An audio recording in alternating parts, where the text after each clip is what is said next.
We have Rain definitely delays my feel. On Saturday. So we're just waiting for John. It's only 7:30 right now. Yeah, oh yeah. They do too.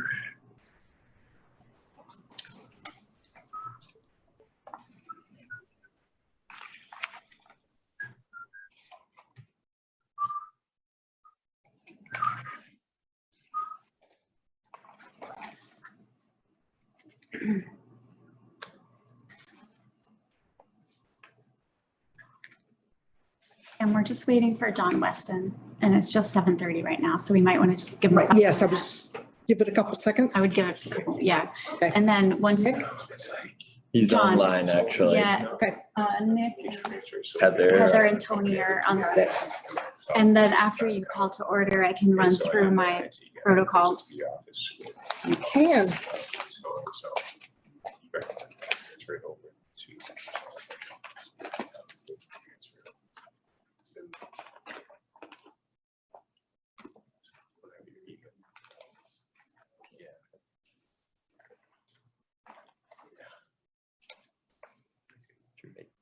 Yeah, yeah, it's gonna be a wave. Yo. Don't scare me. I know. Scary. There you go. Do we have it set? You can screen. Yes. All right, so we might want to change that, especially since.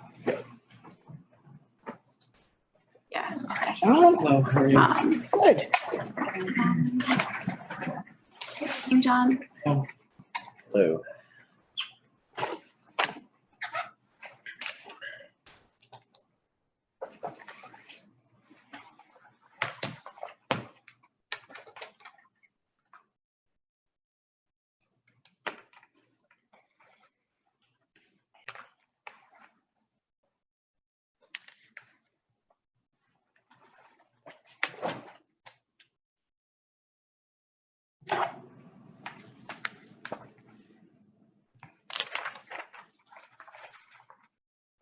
Is that everybody here?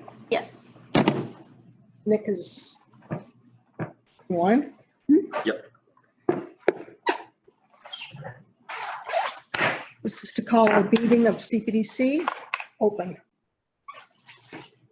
Okay. And you've got a couple of words of protocol to talk about, Julie, yes? Yes. Thank you, Pam. Hi, everyone. Thank you for joining us. This is the CPDC meeting of Monday, October 4th. This meeting will be conducted in person and over Zoom and is being recorded by RCTV. From staff, there's me, Julie Mercier, Community Development Director, and Andrew McNichol, Staff Planner. From the CPDC, we have here in person Pamela Adrian, Chair, and John Weston. And on Zoom, we have Nick Sapina, Tony DiRezzo, and Secretary Heather Klisch. If you're here with us in person, we do have a sign-in sheet at the door. If you don't mind signing in, that would be great. Also, if you're here in person and you have a device with you, please do not also log into Zoom. If you do, please mute yourself, your sound, your audio, and everything, so we don't have feedback in the room. And now for the public meeting conduct. The way these meetings are usually run is as follows. The chair will go through the agenda item by item. With each item, the development team for that item will give a presentation to the commission, and then the commission will have a chance to ask questions and have a dialogue with the development team. The chair will then open the meeting up for public comment. If you're on Zoom and you want to speak, please use the raise hand button in Zoom, or you can raise your hand. I can see most people. If you're in person, please line up behind the red and white tag on the floor, which is still there after all these months. That's the best place for our hybrid setup, to our cameras in here to pick you up and also pick up your audio. Wait until you're acknowledged by the chair, and then please state your name and address for the record and for our minute taking. We'll try to get to everybody. Please be patient. So I think that's all from me, and I give back to you, Pam. Did you have some more information about the zoning process? You're going to wait till later for that? Sure, yeah, no, that's great. So first on the agenda, staff wanted to give a brief update on the 40R zoning process. For those of you who are unaware, we are having a ongoing community dialogue around potential changes to the Downtown Smart Growth District, which is the 40R state statute locally adopted here in Reading that has resulted in some of the development and construction you see downtown. So as part of that process, planning staff has been working with the Metropolitan Area Planning Council, MAPC, to host some community engagement events and opportunities for feedback from the community. We had a focus group on September 20th with a group of residents. And then some things that are coming up in the next few months in the lead up to April 2022 town meeting are the information that was requested in the 2 instructional motions presented at November 2020 town meeting and April 2021 town meeting from citizens has been incorporated into a zoning bylaw amendment that has been submitted to DHCD, the Department of Housing and Community Development, so they can review it and give initial feedback. There will be a town-wide survey to get feedback from the broader community about downtown growth. That is actually launched today. And Andrew, do you want to screen share? Yeah, great. So scroll up so we can see the top. So we have a URL, it's readingma.gov/yourdowntown, and it talks about the whole initiative. And then we have a survey, which you can link to through this QR code or through the link that the cursor is over right now. So the survey is launched today, and it will be going out to people in the community via a number of different methods. On October 19th, we're having a community engagement event facilitated by Metropolitan Area Planning Council with a panel of developers that will talk about development trade-offs, housing demand, trends, pressures, economics, market forces, commercial square footage. So please put that on your calendars. It will be remote. It'll be all over Zoom, not a hybrid situation. So the public will be welcome to attend that from home. On October 28th, we're working on having a second focus group with another group of stakeholders, a different group of stakeholders downtown, also facilitated by MAPC. And then at the November 1st CPDC meeting, we are planning to discuss potential zoning amendments. If the agenda allows time, it's pretty crowded. Part of the reason I wanted to have this discussion up front on our agenda tonight is because I have a couple questions and we are considering whether we might need to add a second meeting in December. And so that will drive some of the conversation that we have tonight. And also as you go through the applications on your agenda, we'll know whether we have another meeting we can schedule them on. So anyway, I'm getting there. So if I haven't thrown enough dates at you already, I'm gonna throw some more out there. November 3rd, we're having another community engagement meeting facilitated by MAPC regarding how zoning tools can advance a vision. And we have December 1st as a backup date for that night. There's concern that the timing between the October 19th and November 3rd meetings might be tight and hard to make work. Then we have the December 13th CPDC meeting already scheduled, where we are thinking we will open the public hearing for any zoning amendments that we would take to town meeting in April. Realistically, we can't do it any sooner than that unless you agree to add a second meeting on December 6th or potentially on December 20th. So we can talk about that in a minute. And then January, we're looking to have 2 meetings because we're anticipating we'll need to continue that hearing on the zoning amendments to one or both of those meetings. And also we have a whole slate of projects that are ongoing and coming.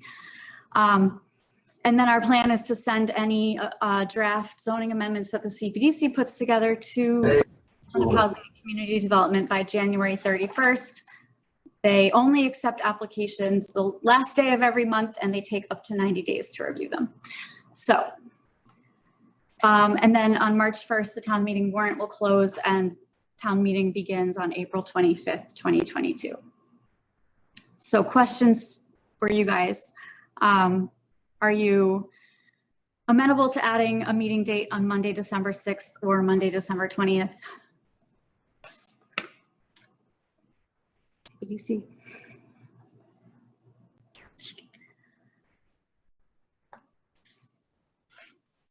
Number I guess 6.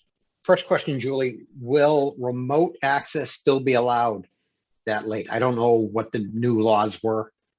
So Yeah, so the remote access, as far as I'm aware, is allowed until April 2022. okay, thank you. I'm up for any time then. Okay, So that's the 6th. Yeah.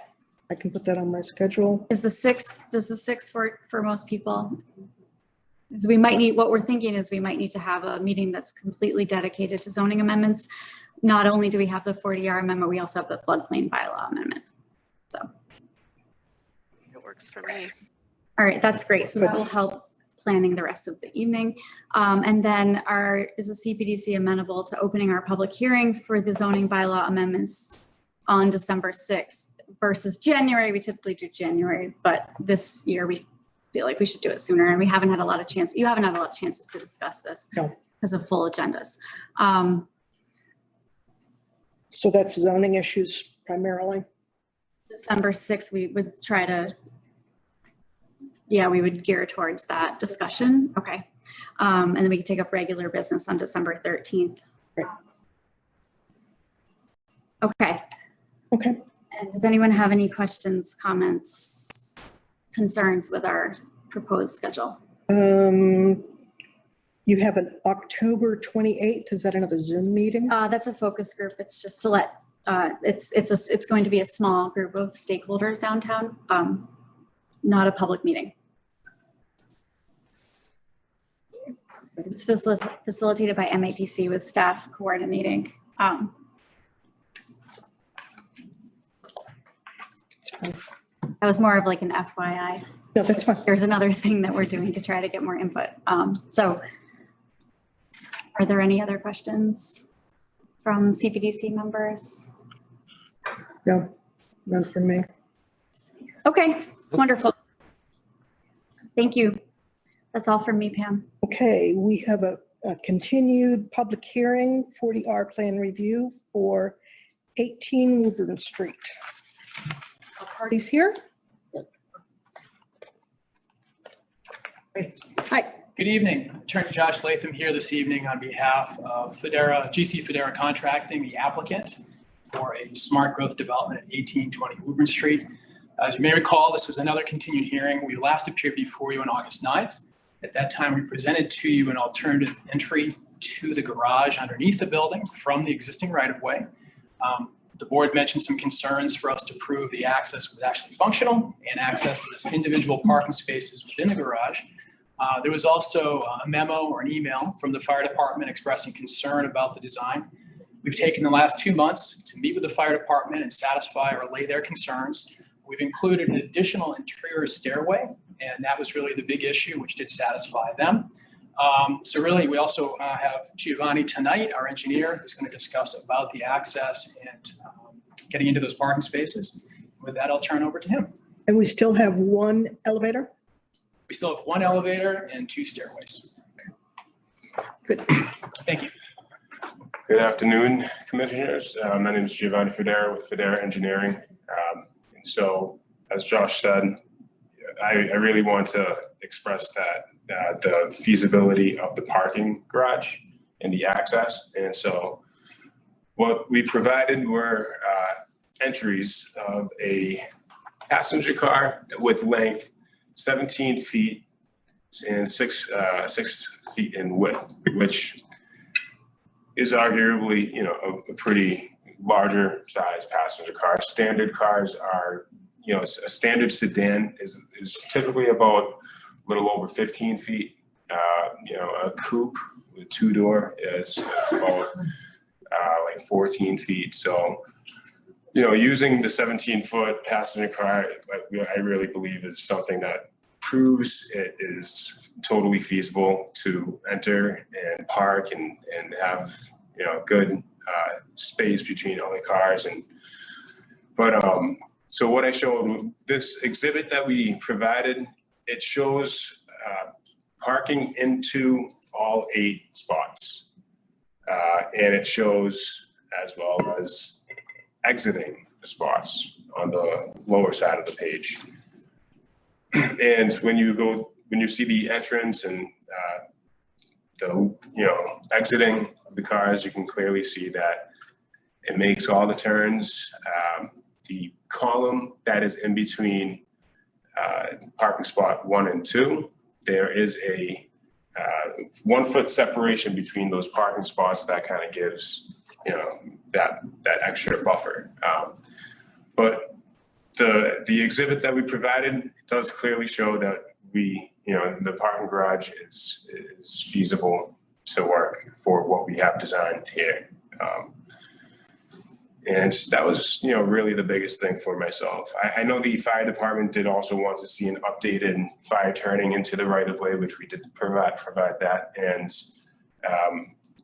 it shows that it's not crossing over Woburn Street westbound. It is not crossing over the sidewalk on the right-hand side. And so it does clearly have a good entry into the right of way.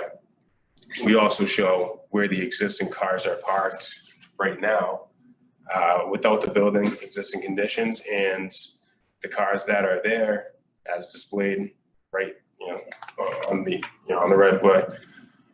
It's clearly an improvement from what the existing conditions are right now. So that's really the biggest points that I want to touch on was the garage and access into the garage. And, we did also discuss the visibility of vehicles entering down the right of way, vehicles in the parking garage, and the visibility site because of the, the open windows right along the right of way, looking into the garage. It does have that visibility of seeing what cars are in, as well as vehicles being inside the garage and looking out for cars coming down the right of way. I did display that visibility sightline sheet. I believe it was on sheet C1 or C2 of the engineering set.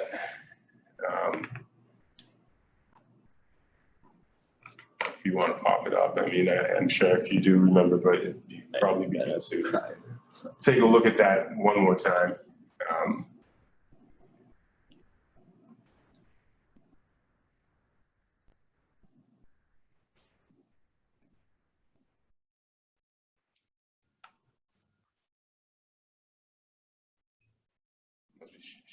So right there. So we have the exhibit on the left side of the page. The vehicles coming down the right of way, looking into the garage, would be the red line. And that red line looking left from their vision is what they would see. And, as clearly as they get closer down to the access, they have a pretty good visibility of what's in there. Likewise, for the vehicles that are exiting, they do have a good sight distance looking right up to the right of way and seeing that vehicles, coming down. And so it would give that time frame for them to, slow down, stop, and work together to, enter, exit, and, make it work. And we did also consult with a traffic engineer, and he was the traffic engineer who provided the TIA, which was the Transportation Impact Analysis Report.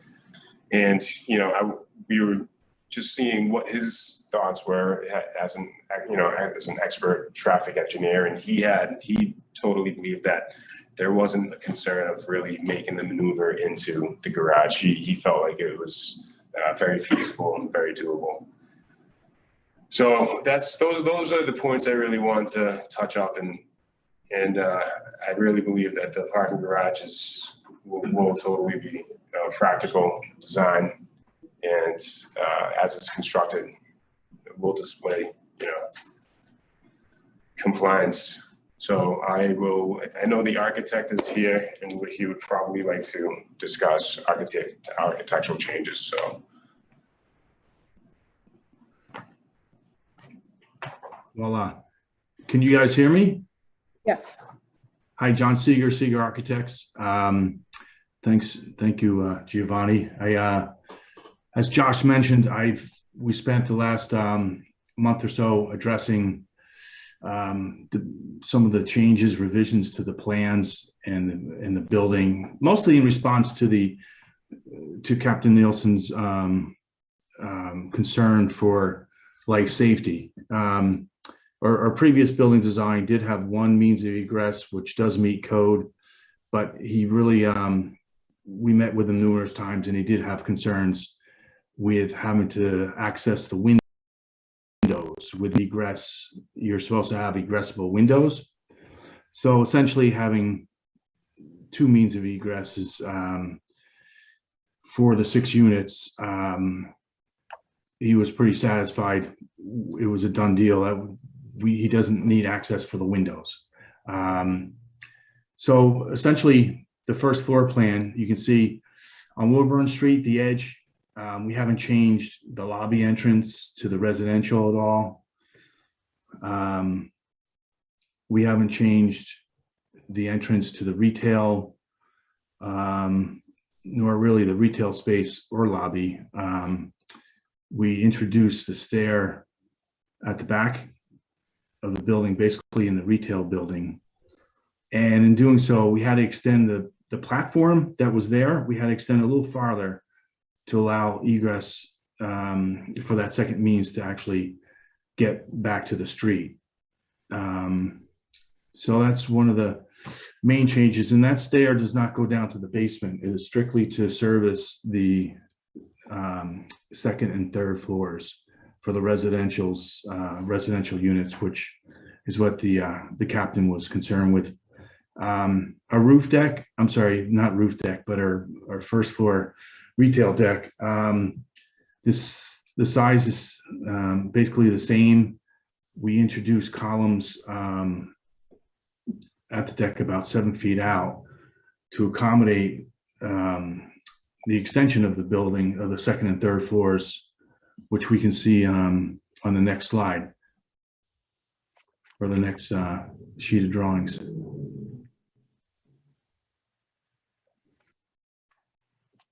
So basically the second and third floor plans stayed the same. There's still 3 2-bedroom units, residential units on each floor. What we did was, as you can, the second means of egress stairwell here, and that added square footage and changed the configuration of our residential units. So in order to maintain the 3 2-bedroom units, we stretched the second and third floors of the building out 7 feet, partially over the balcony below. But essentially the units, the configuration haven't really changed on either floor. It's mostly introducing that second means that had us kind of have shift windows around and stretch the building out to accommodate the original 3 units. And if we go to the next slide, we can see, just the roof plan. Obviously, the roof had to extend out 7 feet down towards the back. So that's the only change for the roof plan. And then the next slide.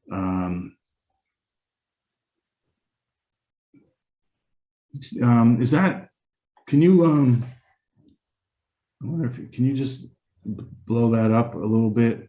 Can you all see the whole plan? I'm sorry, can you zoom out? I do that back and forth, but can you guys see the whole building? All right, so that's the north elevation on Woburn Street, and there were really no changes needed for the front elevation. We still maintain the 2 entrances, one for the commercial retail building, and the other for the residence use.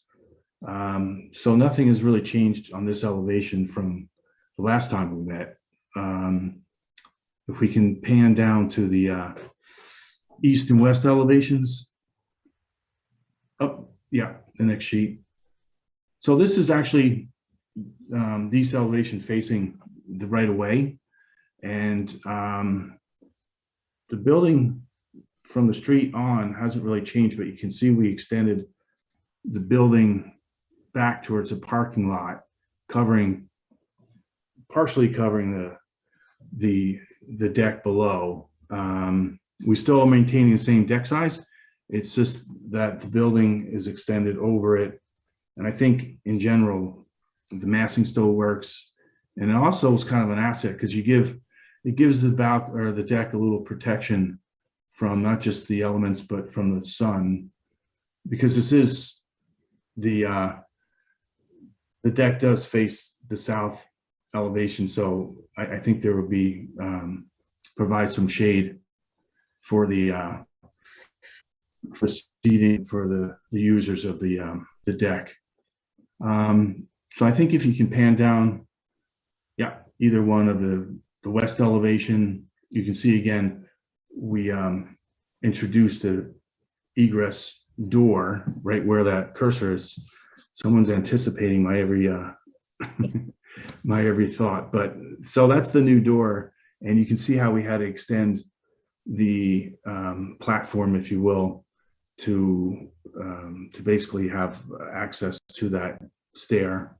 And then again, the building stretched 7 feet.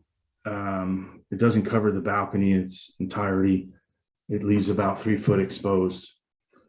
And then I think the next elevation, the south elevation to your right, if you pan, you really can't see any changes here other than we did eliminate a bank of windows on the second and third floor from the previous design, just because the room configurations changed when we had to stretch the building. But essentially this is the same facade with a balcony. And if we go to the 3D renderings, you'll be able to see one more sheet.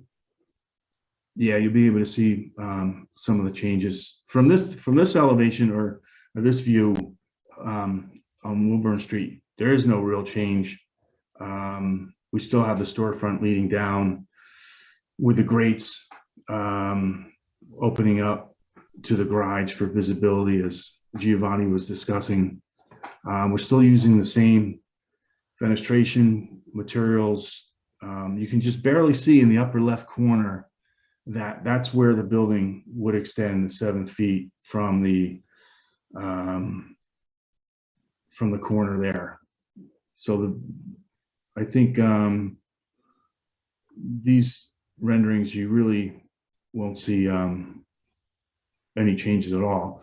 It's at the rear parking lot where we have the building extending, basically matching the same plane as the adjacent building. But we held it back to the best we could to maintain the openness of the balcony. And then the plane of the garage is still the same. I think if you want to pan over or down, yeah, this is probably better now looking up the right way. So I think that the impact is pretty minimal to stretch the building in order to accommodate the second means of egress, and also to keep the original program that we were working with. But I think if you want to just slide over to the that was the materials to this sheet. Yeah, I think from the months that we have been presenting, this building has come a long way, and we basically most of the changes that we're presenting tonight are really we're bearing on the captain's comments on egress. So I think we still have a real strong building that really relates to Main Street, and I'll be happy to take any questions. Any comments? Open it up to the board. Questions or comments? Yeah, I have a couple. Can you hear me? Yes. All right. So The renderings, first, I think the building looks really good. So I'm going to compliment you on that. It's a good presentation too. You're really showing us everything we need to discuss. So I appreciate that. Thanks. The renderings show some things that aren't on the 2D elevations. I want to make sure that we're capturing all that and accounting for it. So Okay. there's a lot of three-dimensionality to these facades, right? There's a brick band above that second floor. Mhm. And I'm not sure if that's a corbel or if that's some sort of recess, but it seems to wrap around, and that's what we want it to do. But on the elevations, it doesn't show on the south elevation, I think. Well, that's what I wanted to do too. I agree with you. It's Okay. it's not recess. It should be.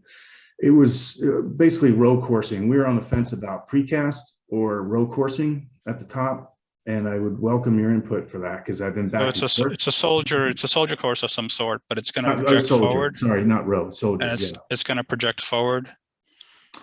It'll be proud of the planking beyond. Correct, Okay. about 2 inches. Okay. And then a small shelf, if you will. Yeah. All right. So I think all of the three-dimensionality that you're showing is critical to this building because it is small. And so all of that cornice work that you're showing, all of the stone work, which seems to have like a panel plane, and then, you know, there's like a projecting section above and below all of that. I think we're going to hold you to all of that. I don't want to see this get value engineered out and then just end up with a flat building because I don't think it will be successful if that happens. Okay. So, you know, if costs seem to skyrocket or if there's some constructability issue, you're going to have to come up with a way to make it very close to this that's acceptable to Julie and her staff, the board as well. You know what's good about this project too, Nick, is I'm working with Giuseppe Fedora on another project, and his masonry company does excellent work. We have 2 or 3 other projects that we have, you know, seen his work, and I think he's going to take pride in this. So I'll hold this. And why'd you cut off the 3rd floor masonry for him? You just took away his whole livelihood. You know, I think it kind of lightened it up, but it also kind of saved a little money too. But I think for the most part, it was just to lighten up the 3rd floor a little bit. I think it was a little heavy before. Okay, so Julie, somehow we have to, and Andrew, we have to somehow capture that the renderings are probably more accurate than the 2D elevations.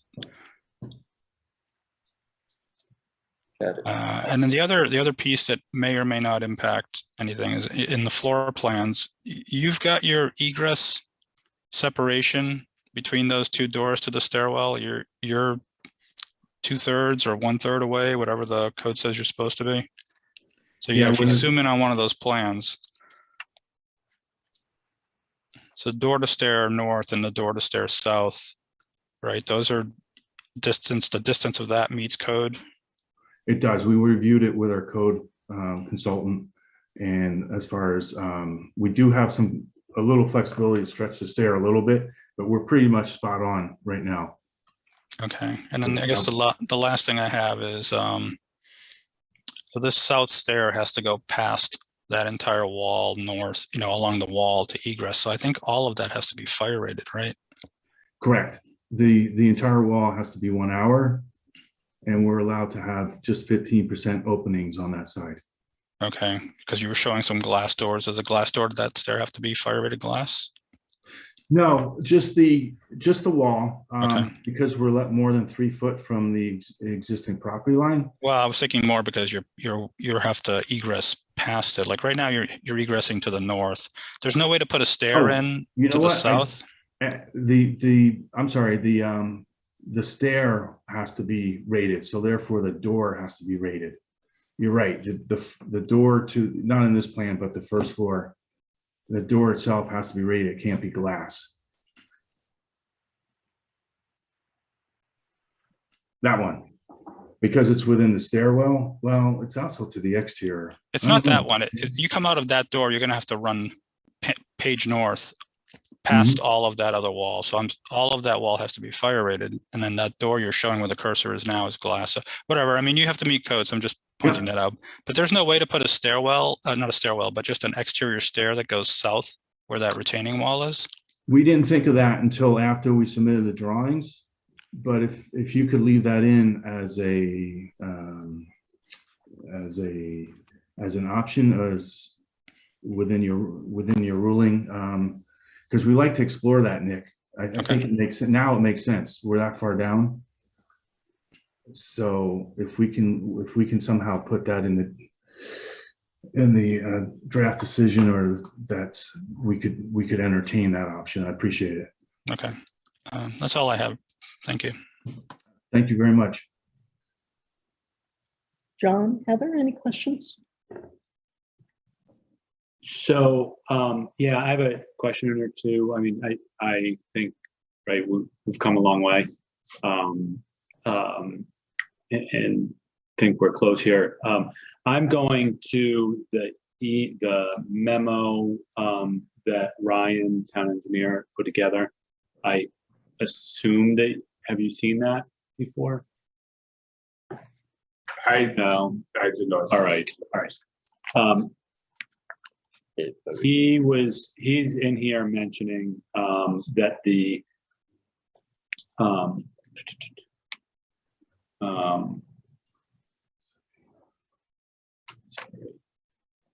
I'm trying to get the exact wording that he had.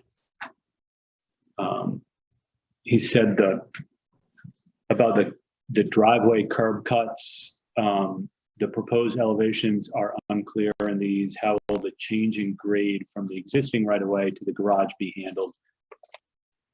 So that just got me thinking, like, you know, I see that Ryan is questioning some of the grades in here. I think this is in reference, right, to the driveway and the curb and the other thing that he's bringing up in these comments is the stormwater drainage, you know, sort of down that curb, down that driveway, whether it goes into the building or what have you. So I guess I want to make sure that you guys are on the same page with some of these details, because everything is so tight in here that some of these details I think are going to matter a lot. Absolutely. So, and I didn't necessarily want you to respond right now, but I think I'd like to be able to. I'd like to make sure that Ryan's issues are being addressed.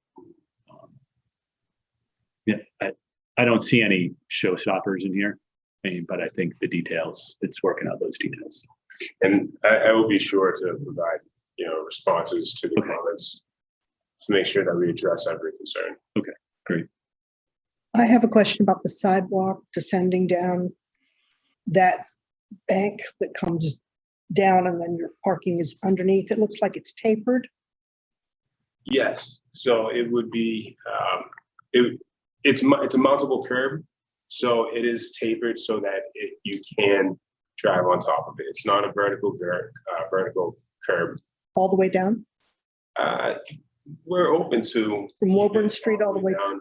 Yeah. So is that going to encourage people to park there? No. And, well, they would not be able to park on the sidewalk. Okay. It will have a clear delineation of the right of way. That's what I'm asking. Yeah, it will be clearly defined. And you'll also on the west side, is that right? You'll also have a sidewalk going down so that people coming out of that door. Yeah. I think that's just egress. That's egress. So is that? That's just don't know. egress. Yes, that's just On the west side of the building. Right. Okay, right. Yeah. Okay, those are my only questions. So but I think what Pam was asking is that, and correct me if I'm wrong, but up at the top of up at Woburn Street, the sidewalk is showing is 5'1", 5 feet 1 inch wide, and then by the time you get down to the parking lot, it's at 3 feet wide. Right. And so I think that goes with a 3 foot wide sidewalk into a public parking lot. I think that probably goes to some of the details, the ADA requirements. I think 4 feet is as narrow as we could get. So I could be wrong on that, but I do believe it's 3 feet, but I'll confirm. all right, all right. I'll confirm.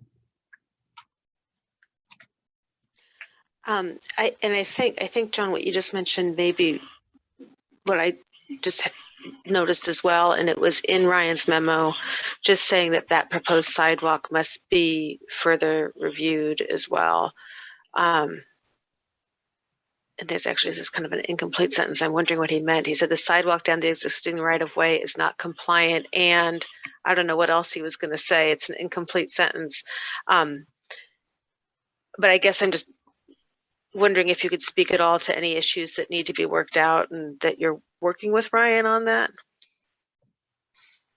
It's that third bullet right there.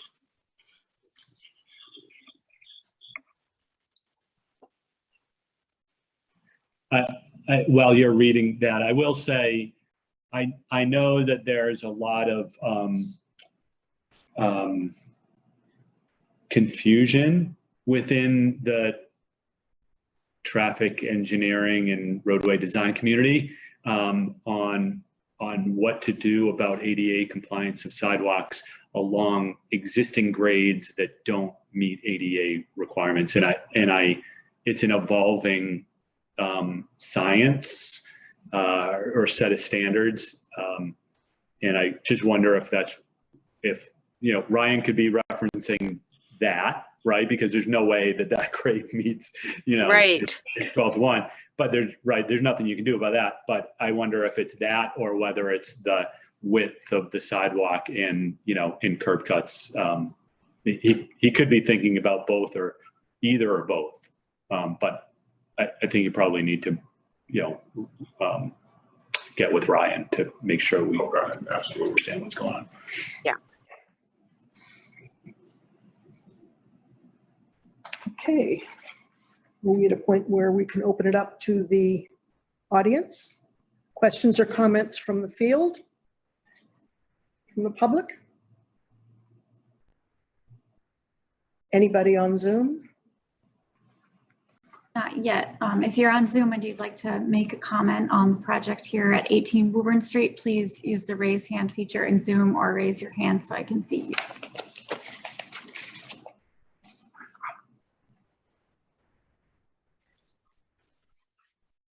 Those looking for it, the raise hand feature in Zoom is under reactions. Thank It only takes me 20 minutes to find it every single time. Yeah, it moved to a weird place. Yeah. I should have said that, but they do keep moving it. Can you remind me, are these rentals or condos? These will be rentals. Sarah Brucolacchio raised Okay, her hand. great. Sarah, any comments? Hi, Pam, can you hear me? Yes, we can. Hi, Sarah Brucolacchio, 48 Maple Ridge Road. I just had a couple of comments. The first one was, I might have missed this the last meeting, but so right now when you turn down Woburn Street to go into the back parking lot, I think there's 4 parking spots that are right in a row there. Are those on this property? I thought that was part of the parking lot parking. Sure, if I may answer that Please, question. go ahead. Attorney Josh Latham for the applicant. Those parking spaces are actually located on this property. They are owned by the property. They've just been, I guess, used by permission over the past several years. Okay, is it 4 or 5? Actually, I believe it's 3. Oh, it's just 3? Okay, all right. And the 2 trees that I see, which it's nice to see 2 trees, are they right in the middle of the sidewalk? Or is there some kind of a setback? Or it looked like they were right in the middle of the sidewalk. If I may. Go ahead. Those are proposed as street trees. Okay. This would be subject to town approval, but just a way to provide some greenery to the area. Thank you. Okay, but it's just the sidewalk, right? There's no like strip of grass between the curb and the building, right? That's correct. Correct. Do we have any examples of that around town where we have a tree and a sidewalk, or Like all over town, you mean? like where? What do you mean? Everywhere. Yes, everywhere. A tree and a sidewalk. Yeah, Yeah, so many places down in the town So- center area have that. You know, there might be like a little grate so that Oh, okay, okay. So, but those are usually wider. I can't tell what the width of that sidewalk is. So I mean, I just can't, I'm just trying to picture like people with like strollers and that. I mean, how wide is that sidewalk? I think the sidewalk is about 8 feet.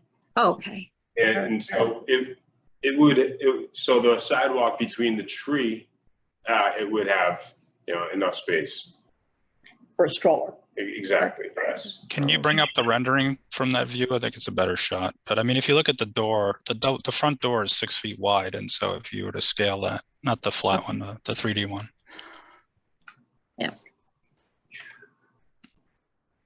yeah, that's a good one. I can see, yeah. So, and what is the percent lot coverage of this building? It is on the civil set. Sheet C. Actually, it should be on the cover page.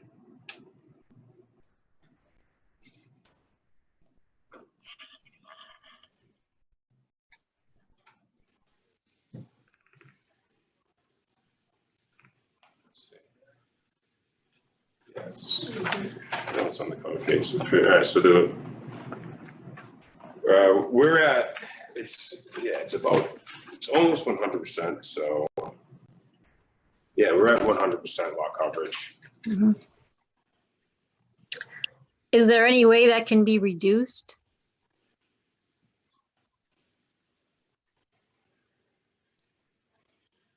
I guess I'd say after the last approximately about a year of working on the project, we're really at a point now it's not possible for us to reduce it further and still be a viable project. I guess, what additional function would we be looking for in that reduced lot coverage space? Are you asking me, John? Yeah. Oh, okay. I mean, just increased visibility turning into Woburn Street when you're coming around that bend. It just looks like the turns are so, it's like, I don't know. I know that the person said that the fire chief has signed off on that they can get the trucks in and out. I guess I would feel better if the fire chief had like sent a letter or showed up in person and said they had marked it out and there's no problems. And it's so large and imposing, and there's just no wiggle room for putting in a safer sidewalk as you descend down Woburn Street. I guess that whole corner right there, it just makes me nervous. It's already, I mean, when there was a building there before, it didn't go all the way back. So The fire did provide a letter or an email. he did. Yes. Yeah. So he says, I don't see the updated turning diagrams as part of the attachments. You may want to request those. Which we did. Yeah, those. And those are the additional one. Those are the ones we looked at tonight are the updated ones that the captain had looked at. Okay, so he just looks at them on paper. He doesn't actually drive the truck out and like mark out the boundaries, or I don't know. It just seems like it's so incredibly tight, very tight on that corner. I mean, so as an engineer, we need to make sure that the specifications of the fire truck are meeting the specifications that the town has for their vehicles. And so that's what this vehicle is displayed as. It's meeting the specifications. So to have it be done and show compliance, it would be good. It would work. So when I look on the drawing on the left, is that showing that the fire truck is driving up and over the sidewalk to make the turn? And that would be a mountable curb as well, just like the sidewalk that's running along the building. You can drive over the curb without any issue. But somebody could be walking up that sidewalk and not know there was a fire truck about to come whipping around. and someone could be, walking right in the right of way as well, We did have this conversation during the last, I think, 2 meetings on this. The issue here is that's the same condition that happens today. I mean, the real problem here goes back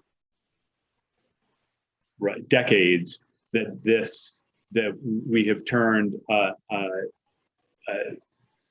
what was probably a little alley at one point into a major entrance into the downtown commercial area. So I mean yeah, they're not doing anything with this building that creates a bigger issue than what's there today.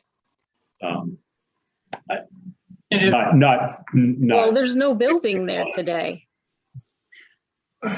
Yeah, but the truck, any fire truck that goes down into that space would need to mount the sidewalk today. Right, the drive is there, even though the lot right now is vacant. That drive is still there, and those are the constraints that exist. Right, but you're going to be adding this building with more people and people using that sidewalk. That's all I'm saying. That's all I have to say. There is a good graphic of the, on the rendering of the street trees. Going back to the earlier comment on There were 3 originally. page 10 of 11. If you're, yeah, right there, that one. It shows that dimension. Yeah, Right, that one. right. Yeah, with the condition with the sidewalk and the trees there, so you can see that's a sort of the same condition as we have downtown.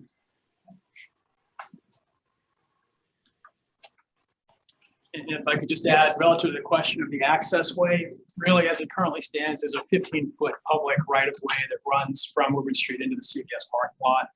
That's existed since at least the 1950s, probably 1930s. This project, we're actually proposing to dedicate or donate an easement to the town to increase the width of that right-of-way from the 15 feet to a 20-foot entrance point throughout where it enters from Woburn Street, and it then tapers down to 3 feet. So we're showing a walkway. Right. The town isn't necessarily beholden to being a walkway. There is a comment within the draft decision about potentially moving a sidewalk to the other side. Our easement would at least give the town that flexibility to make that type of choice in the future as well. Okay, Thank you. thank you. Appreciate that. Anybody else? Yes, please come up with a Lawrence Wall Street. One other thing I wanted to say was there is the one legal entrance, but in an emergency, they can come in through Haven Street all summer. And so that's how they get the likelihood equipment in. of doing that because Yeah. they've got all of their equipment. Yeah, so there's more than one way in. That's a little bit narrow at the top. Anybody else? Okay. Close the public hearing on this. Yes, Let me just double check. anybody else? I don't see any other hands. Okay. Are you? So do we want to close the public hearing? I guess my understanding, right, you need to provide responses to Ryan's memo and may or may not end up changing the plans based on his comments. I don't think there were any specific comments on the architectural plans except for to cite some of the details. And I guess what I'm wondering out loud is whether we keep the hearing open until we get that, like that, we know that it's the last set of plans. But, On behalf of the applicant, that might make sense. And perhaps in the meantime, we can provide feedback for the decision that might assist for the next hearing as well. Thank you.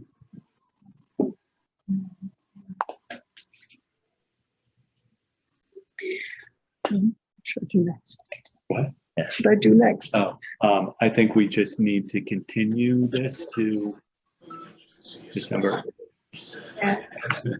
Next, Thank you. this is November 1st at 7:30. Work. Okay.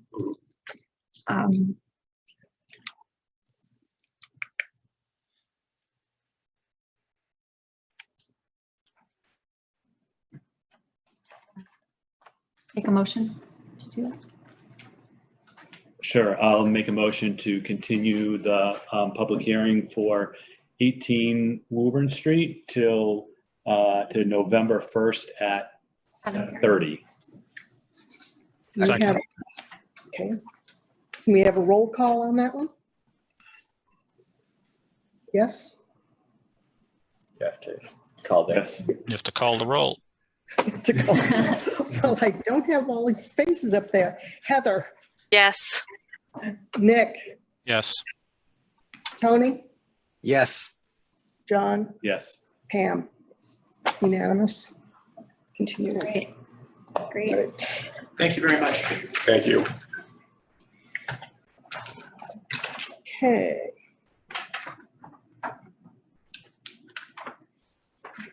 We now have the Chute Street, or it's also been named the 45 High Street project. Is that correct?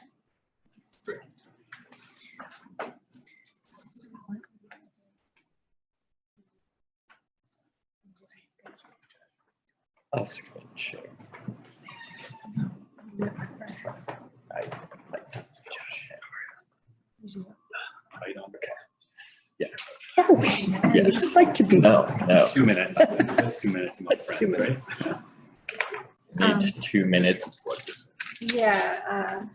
Yeah, we have a cord right here. I have a plug right here. Got in your emails that I can also. Sorry. So- No worries. We're just gonna, we should wait 3 minutes. A couple of new views in, but that would be helpful. As Chuck Willery said, 2 and 2. I'm showing my age. What? Nope, I have no idea what you're talking about. Older than I look, but not that old.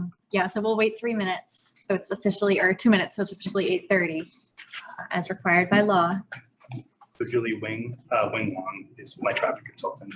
Okay, great. Yes. Yeah, I saw him come in. We know him.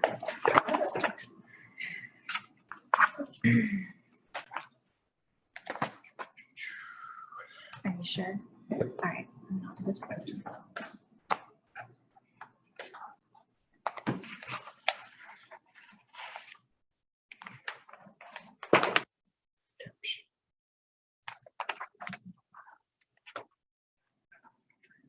Are you going to present off of your laptop?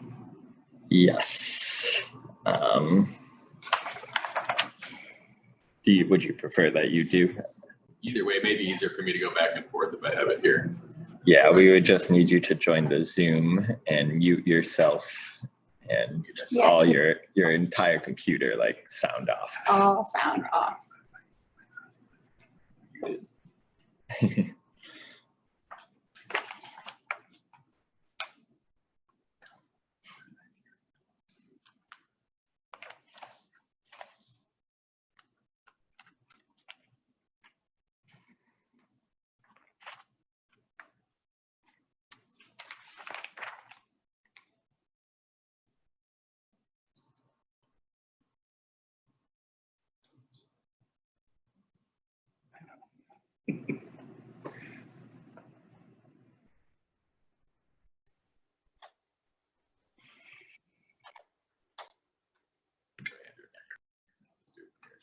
Okay, that's fine.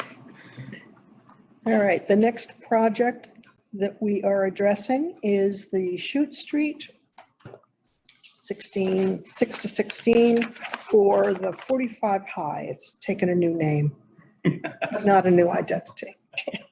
So do we have a representative from Good evening. With another hatch.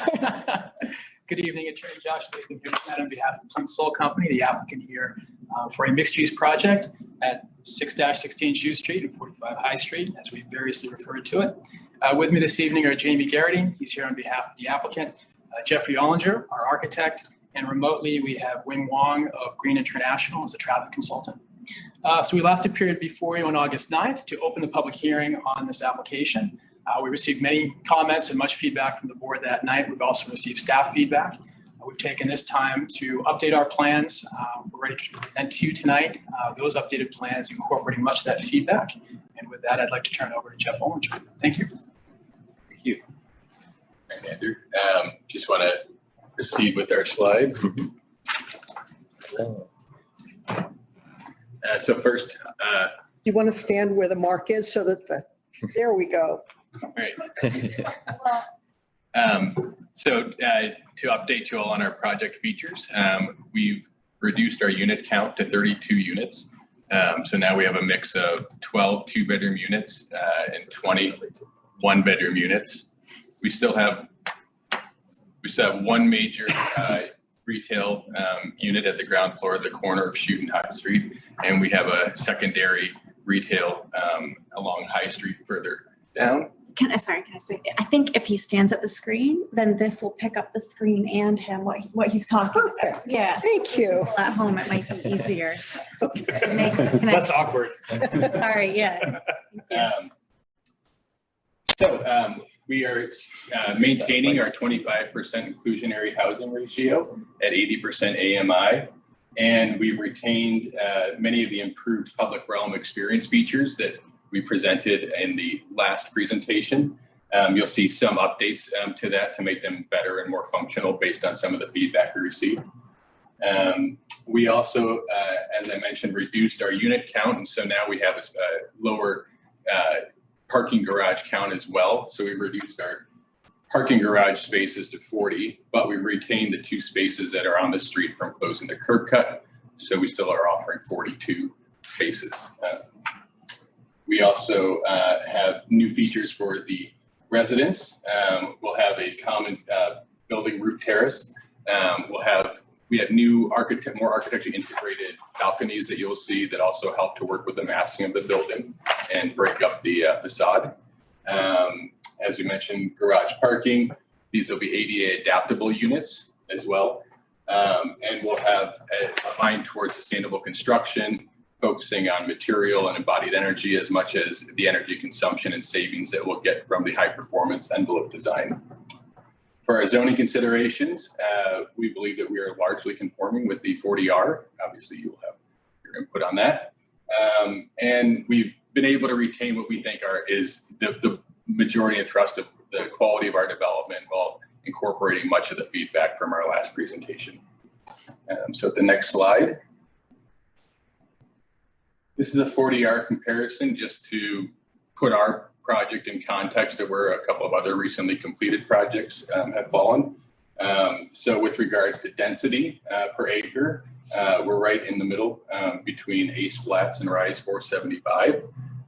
Our FAR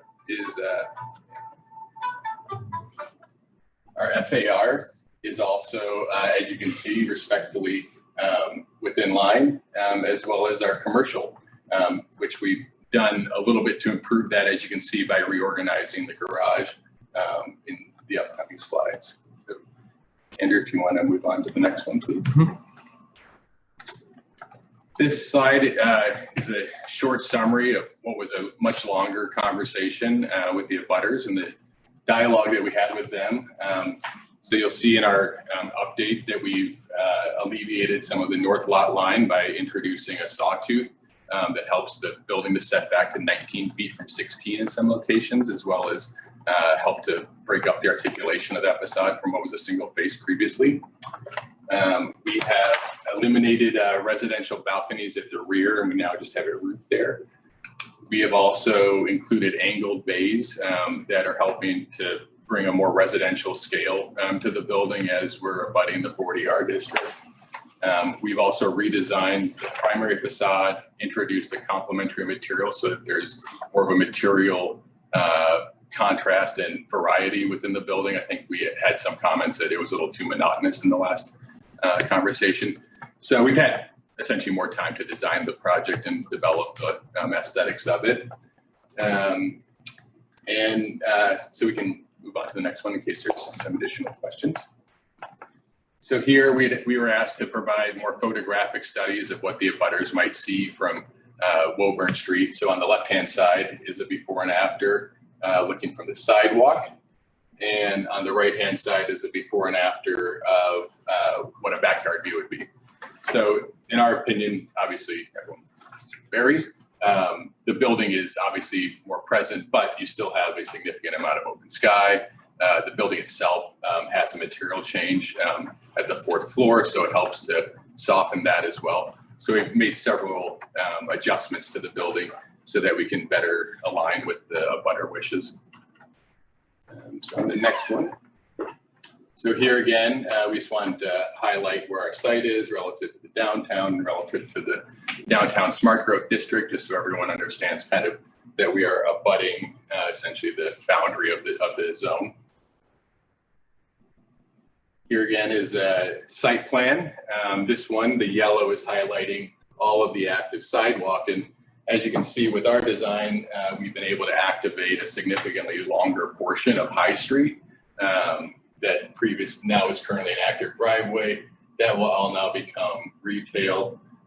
We've moved our primary residential entrance to High Street, and so that now has a nice public face on High Street. And then the corner retail will wrap to Shute Street and provide really nice window seating all along. And again, as I mentioned, we were able to move the trash off of, or a little bit further down Shute Street. So that allowed us to pick up an additional bay of retail, which is meaningful, especially along the Shute Street. And then also kind of cleanly makes everything forward of that residential lobby into retail. Additionally, by moving the trash to the garage, we think there may be a way to even improve that in terms of loading. So in general, there was just it was a much better plan at the end of it. We've also, as I mentioned, reduced the parking count, which allowed us to introduce a striped parking lane or striped access lane into the second retail. If there were some concerns in the last presentation about access to utilities, as well as hauling for trash from the second retail. So now we've provided them a covered area for them to both remove garbage and also move equipment or whatever else they may need to in and out of the garage in a covered fashion. I think that's it for this one. This here is 2 3-dimensional views of the building.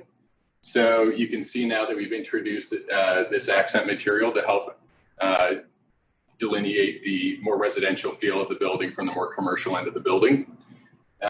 We still have retained the second level terrace, the community room at that level, but we've allowed the balcony to help us a little bit in providing articulation along the street wall, where we've turned it so that now it angles into the unit to reduce the unit size slightly, but the units were generous enough that they could accommodate it. And then what it's also done is it's allowed us to have, instead of what otherwise would be kind of a triangular Juliet balcony, we now have a nice full 5.5 foot by 11 foot balcony that people can really use and enjoy. They also happen to turn a little bit further south, so it gets nicer light into those units as well. I think in general it improves the building. I can also speak more to the glass bays that we've introduced at the podium towards the more commercial end of the building. Okay. Now I actually want to go back one more. Here again, you can also see how we've adjusted the north lot line to both provide more articulation. We've also raised the sill of the windows so that they're higher for any that are along that rear lot line. And then we provided a rescue window in the sawtooth jog so that all windows would be pointed to the street that would be rescue windows. Okay, next one. Here's a highlight of how we've updated the corner park. In our previous scheme, we were showing a street tree with a round circular bench, which may have been perfectly fine, but I think Jamie had a good instinct towards, maybe this is going to have a more flexible use. We probably want it to be more open. And so with that, I've sort of introduced, more or less placeholders for now, but I like them, which are kind of a pair of sculptural benches, as well as it has the potential to act as a temporary canopy. So there may be an opportunity there for it to both be a shelter, to be something artistic, and then also provide a place for people to sit and have a nice coffee as they're waiting for the train. And then again, it allowed us to open up the ground area and the sidewalk area around that, so we don't lose too much. And again, we're maintaining sort of this rounded nose to the building at the ground level. And then as you'll see, we've kind of updated the commercial end of the podium with these glass bays. And actually in here, you'll also see in the three-dimensional view in the upper left-hand corner that we now have this nice, spacious, clean retail space that picks up that additional window bay. Here's a detailed view of the residential entrance. And this gives you a better sense of kind of what the up close, range of materials we're using are. And so here you see that we're introducing this new kind of khaki sandstone colored material, the vertical panel on the podium, and then the standing seam that'll have a shadow texture to it along the high street. Here we've also introduced the butt glazing, which was on the previous, but we've taken it up to the bay windows as well. So you'll see that we kind of carry this really clean, kind of more contemporary look into the more commercial side of the building. And we still maintain a clear transparency to the Brandy Court and Chute Street beyond. So it still has a very clean kind of diagram to the ground floor. Here's a view from High Street with 59 High Street in the foreground. This area is our secondary retail. We're showing this primarily because we've allowed for a larger, wider sidewalk in this area. And then we also have a operable window wall that will face out onto the sidewalk and look at a street tree. So even at the other end of the building where we don't have very much space to work with, we've been able to really create some value with regards to how the streetscape is operating with the retail, providing a nice secondary exit. And then on the second floor, this is the terrace for the residents as well as the community room with this glowy window. Great. So here are some existing daytime and then nighttime views of the updated design. Okay, so here you go. And this is our updated daytime view. Here you can see our, these, you can see our glass bays. We've also added this cornice element to the building at the commercial end of the building. You'll see that it steps slightly as it moves to the residential. So that's also in response to some of the comments we had in the last presentation. You'll also notice that we've done a small detail here where we've allowed this glass bay to have a skylight in the parapet so that it actually creates something that'll change over the course of the day, change the light on the opposite side of the day. You'll see some other renderings further on, but I think it'll actually create something that'll be quite beautiful and publicly or have a civic kind of beauty to it that will allow folks passing on the train or that are just generally will enjoy this building and the way the light changes on it over time. And next one. And then at night, it has a nice warm feel. And again, these glass bays actually do something kind of in the opposite, which is what otherwise would feel like one long facade now feels like four sort of unique, discrete facades at night. And here again is a High Street before and after. So here you see that we've picked up the beige material as we're moving towards the residential portion of the building or towards the residential butters. I think this now does a really nice job of providing a complement to the patina panel. And so the two both now have more depth, but then are also helping, for example, where we retained it as an accent material at the balcony and at the setback, the two really now can be a background and a foreground with a more interesting figure in front of it. And here again is a night view. Again, I mentioned earlier about how much more active High Street is in our design. And I think this night view in particular really does show how much more of that ground floor we've activated. Here is a detail of our storefront. And yeah, and so here you can see that, again, we've brought in the gooseneck sign lights, and want to retain that, which is a character that you see throughout downtown. But you'll also see that we've provided a lot of texture in terms of the panel, in terms of the upper podium, and then we believe that this planting level also softens the transition from the podium, from the street up to the podium. Here's a night view. Again, it has a nice warm feel to it. The bronze accent panel will make the building feel warm whenever there is light on it. Here's an updated view from Chute Street.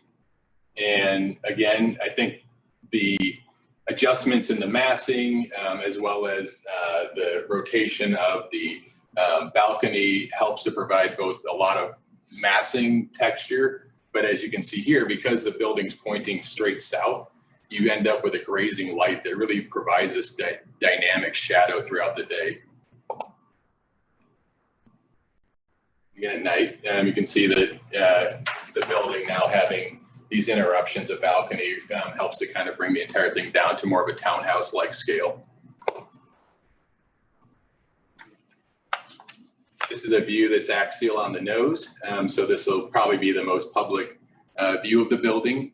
And for us, we think that both the angular glass bays as well as the balconies create this kind of texture that is almost like a feather that moves back across the facade of the building.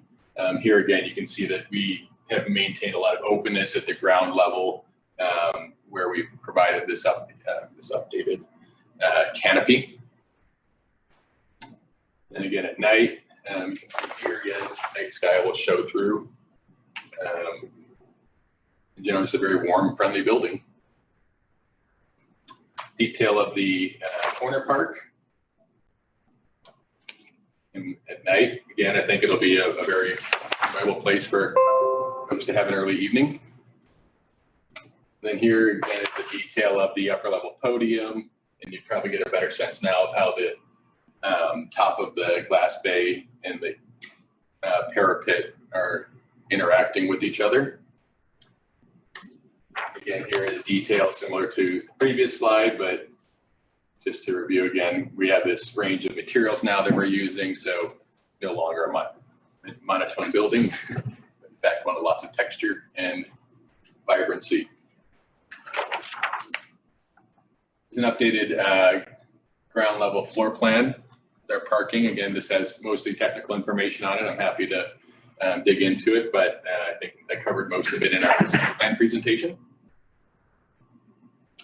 Here at the upper level, you'll see the terrace hasn't really changed, although the notches do now provide sort of this nice threshold in and out of the unit as well.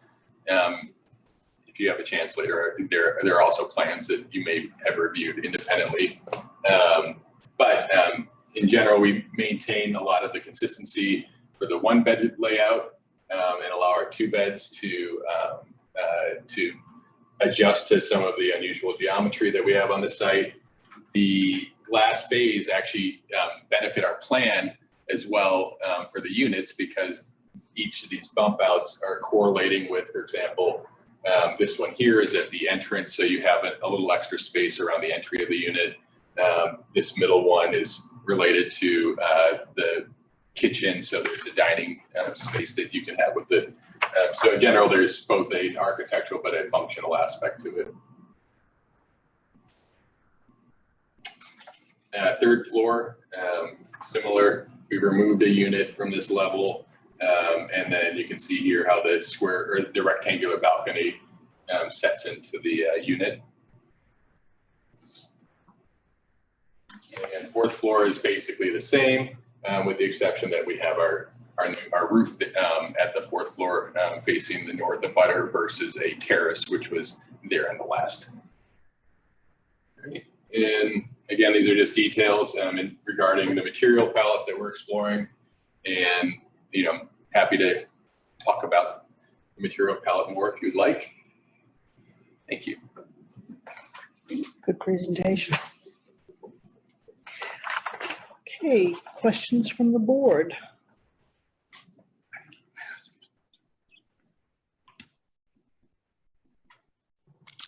I can go if no one's ready yet. Sure. Go ahead, Dick. Okay. First of all, I love your work. You always do such really good architecture, and this is a really nice piece of architecture. And I know that there's probably going to be some questions later from perhaps the public talking about what New England vernacular architecture looks like. And I really think that we can't take that so literally to think that it means log cabins built in the 1600s. Because there's been more development in town in the last 100 years than there were in the first 300 years. So, which era do you pick as the so-called vernacular? Vernacular really just means that it reacts to the context and the site. And I think this building is doing that. I like how it's all broken up now.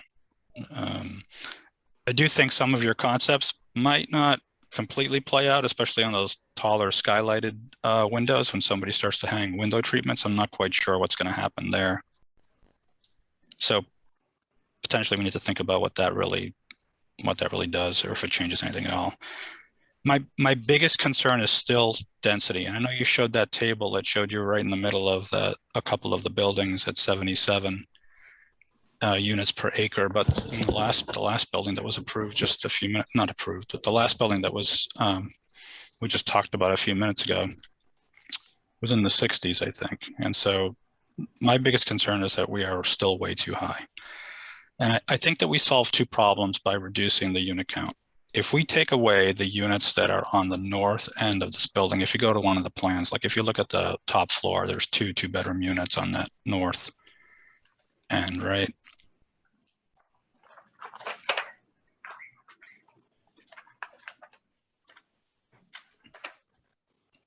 Yeah, so there's 2 units there, and then if you go down one level, there's 2 to 3 units on that end. I think that if we get this density down and we knock off the units on that end of the building, we not only meet a more tolerable density, but we actually address the residential district, which is right there, right? We've got an abutter that would then have much less impact, right? And I don't think the building itself your building is affected at all by the loss of those units. The state lets us say, what, the base code says 20 units per acre. Is that what we're allowed? So there must be some reasoning behind that being some feasible number. And I don't think we need to be close to 80 to make it work. So that is my biggest concern. The rest of it, I think, is fantastic. I like all of the detailing, and frankly, I hope you can execute it that way, because if you have to, value engineer everything out, it's not going to be successful.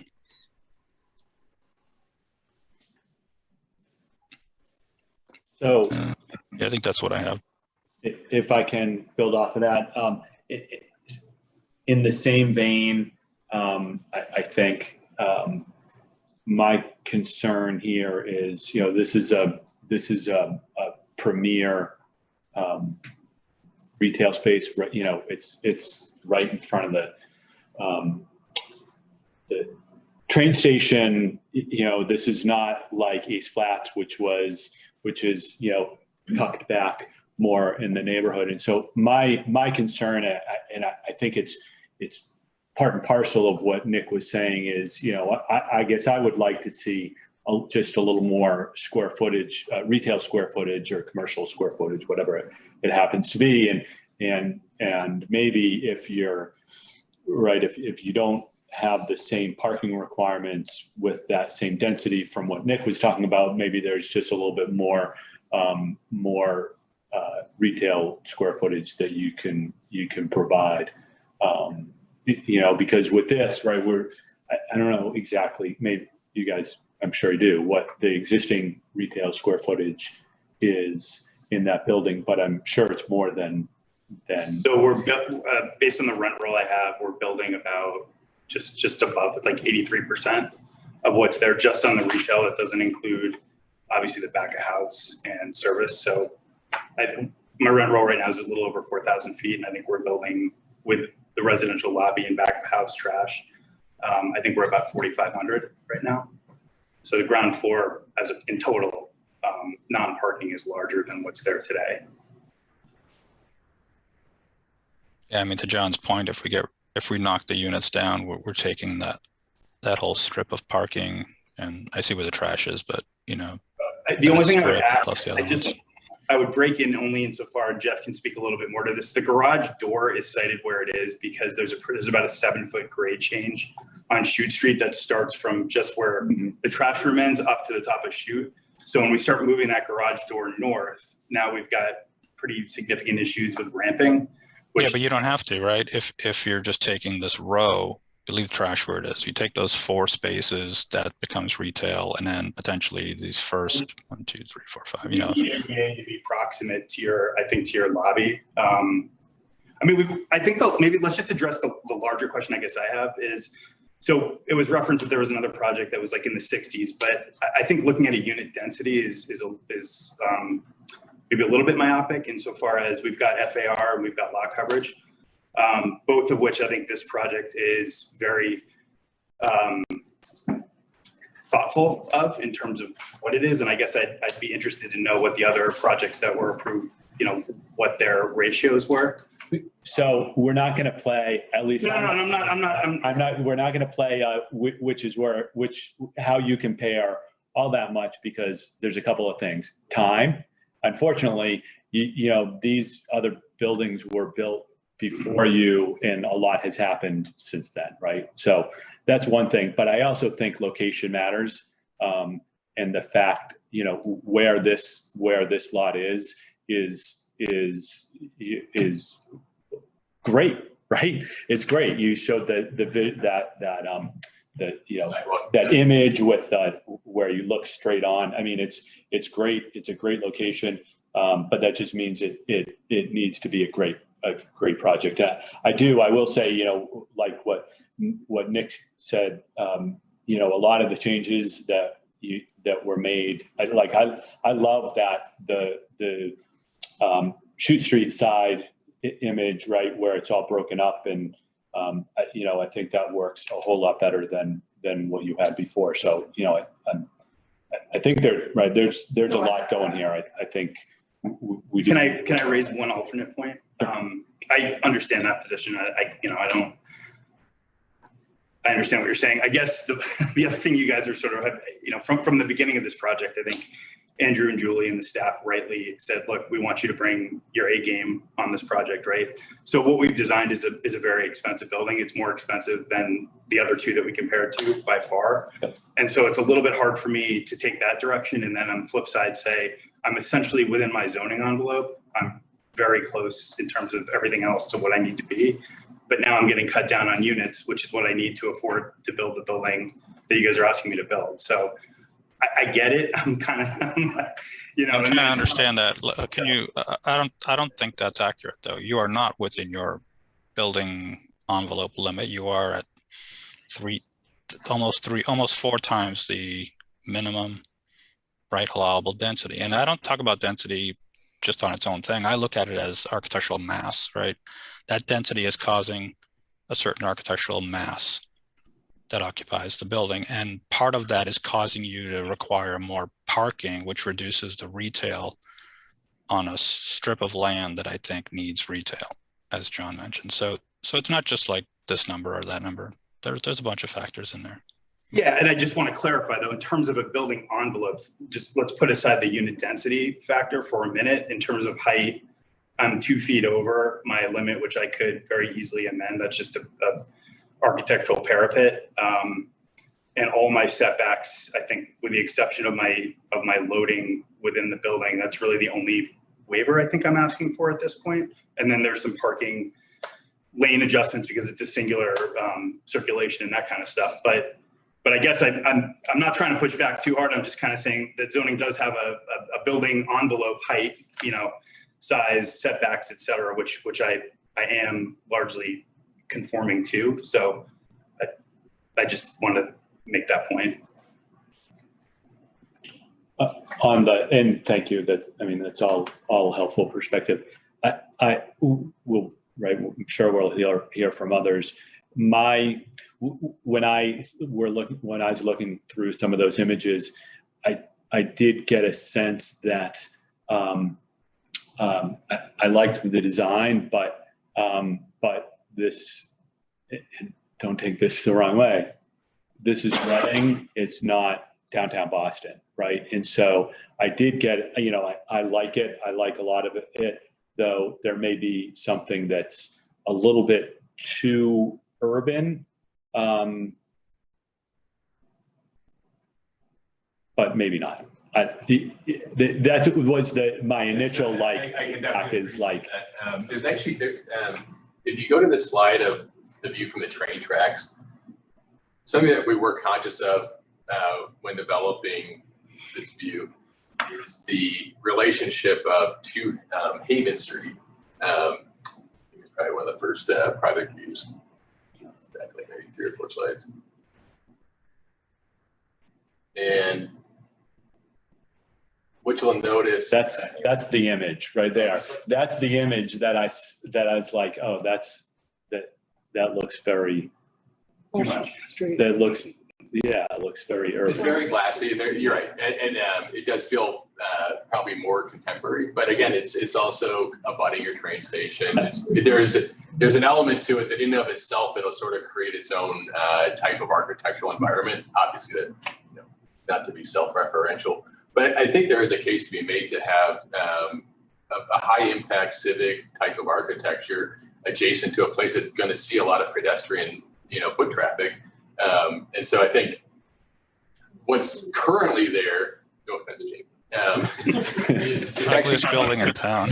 It's actually underperforming. And so I think that's another, that's a whole other question is, what is currently there is really not geared probably towards a type of retail environment that folks, even in Reading, that enjoy. Everyone would like to sit next to a very large window and, enjoy a nice coffee.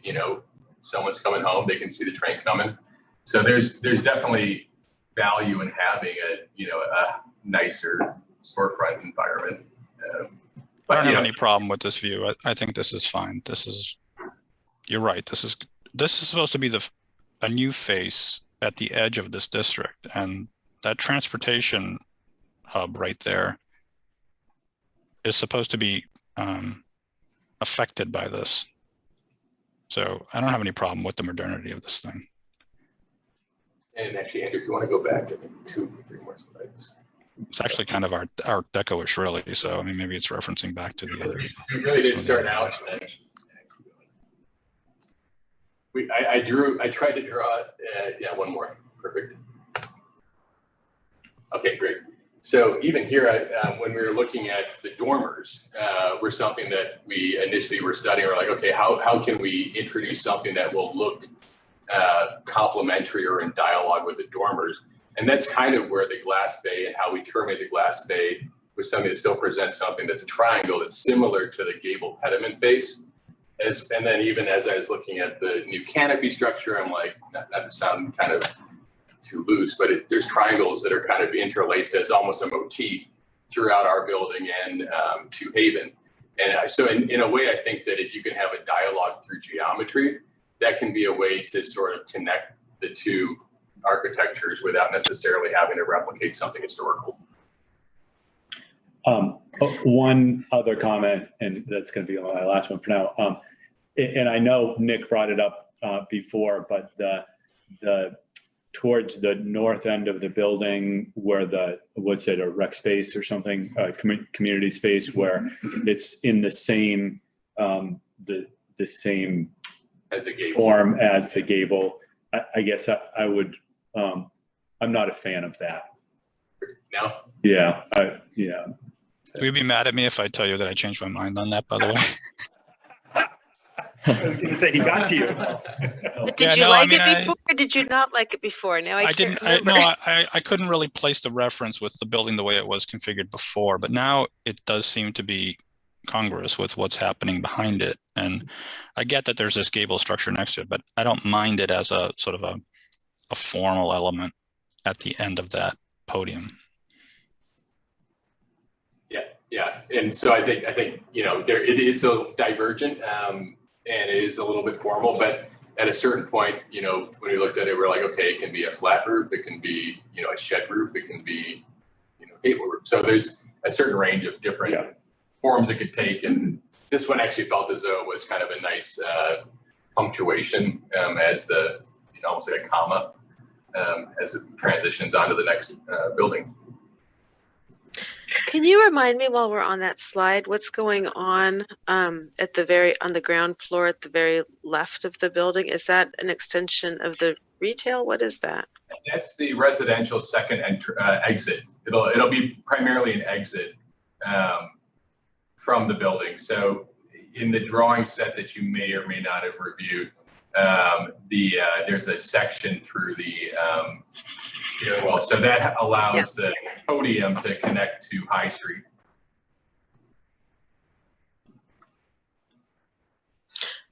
So I'll go. In terms of the design of, I'm not an architect, but and maybe I've lived in cities too much, but I like the design of it. I like that view that you were just showing of going down the street with it lit. I like on the ground floor, I like the big open windows there. It'd be lovely to be able to sit and have a coffee while you're waiting for the train. I do think that nighttime view is a little bit unrealistic. It assumes that whatever the retail is there is going to be open at night. And I think that's entirely dependent on what the businesses are. I also am concerned about the amount of retail, where in mixed use development, the idea is to also encourage the commercial part. And I hear you, I'm actually intrigued to know that that's almost the same amount of square footage, but I do know that what we have now are five retail locations, including some very small businesses, and we're transitioning that to 2. So while the windows will activate things, I actually don't know how much more pedestrian traffic this is going to invite. So I would much prefer a configuration that allows more retail. Another thing that's on my mind is that corner at what is it, a 3-way intersection, Chute, High, Haven. I prefer a tree there. The way it's set up there, that corner has, I think, more potential than we're getting out of this. The way it is there, and it's portrayed here, will be primarily, I think, seating for the business there. It's an extraordinarily hot location. I mean, it could be like hot in a euphemistic way, but I was reminded when I was down there at the street fair, it was fascinating to me where even though there was a band playing down there and there was lots of activity there, like people didn't want to hang out down there because there's no greenery. My theory is that there's no greenery and it's like physically just like very hot and oftentimes unpleasant. So this may be kind of a stark suggestion. I would even love to see that corner pulled back a little bit. I think we're actually losing some of the space in that corner, and integrating some more space that can actually be used by the general public, where they won't be feeling like they're infringing on a business or need permission to sit there. I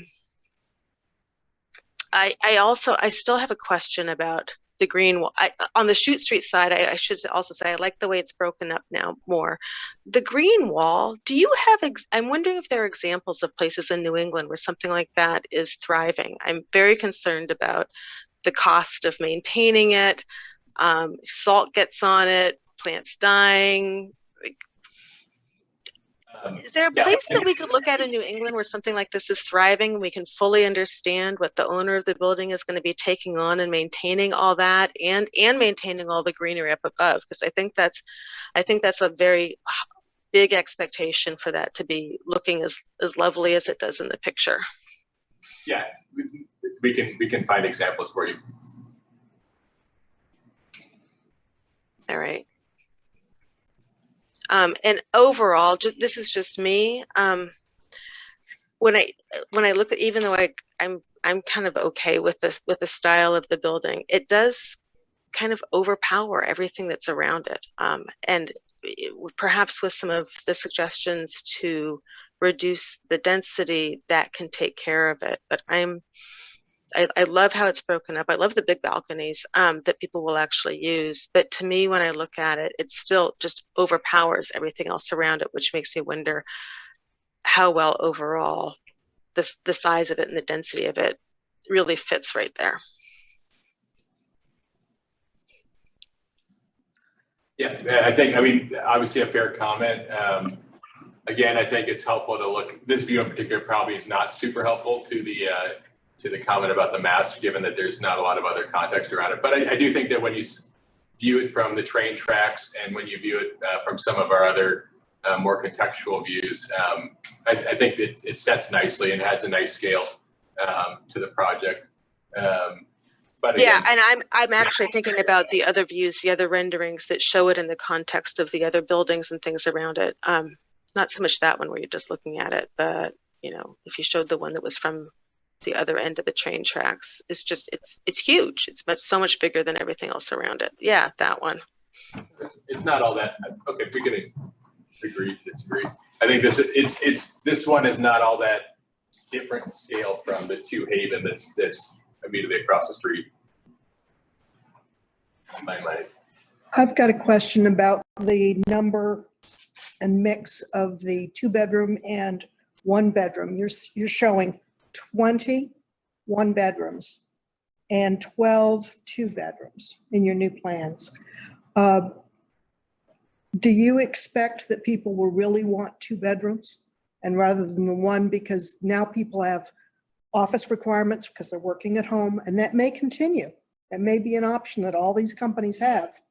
They won't necessarily be taking the train in, they'll be staying home and working, but you've got a 1-bedroom and you've got 21 bedrooms. So I question whether or not that's a nice mix. I wouldn't want to increase that. I would want to keep that mix because they can work anywhere. If you start adding bedrooms, that's different. That's people and cars, not necessarily just a workspace. So we have to be careful with that.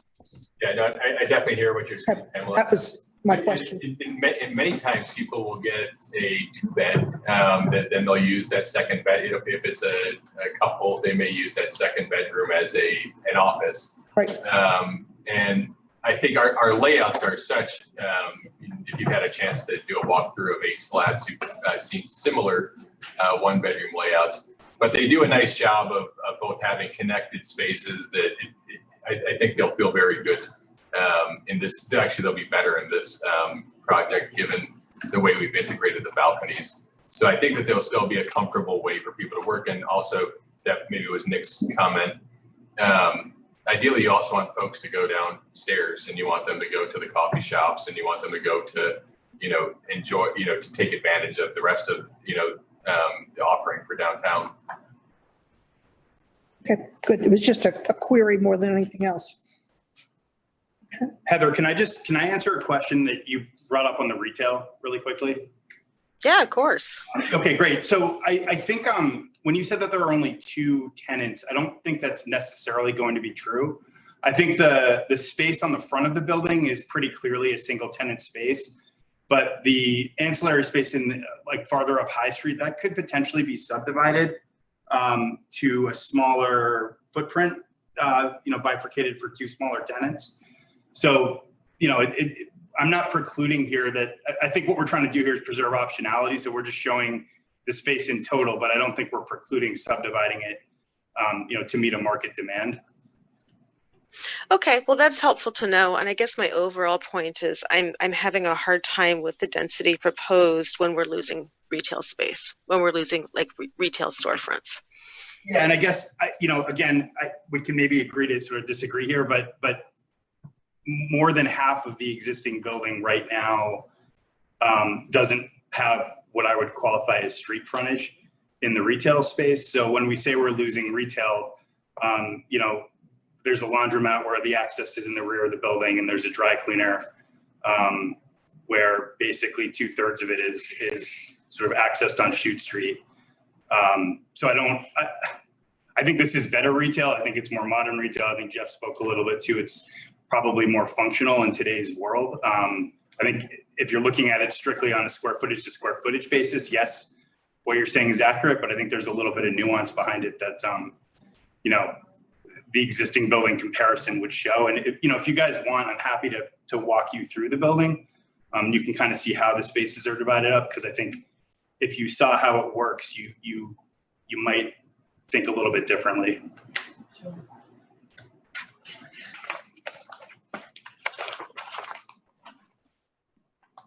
The laundromat has 2 entrances, front and side.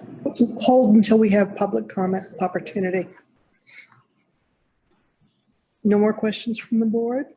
Well, I'd like to know what's the size of your standard parking spaces?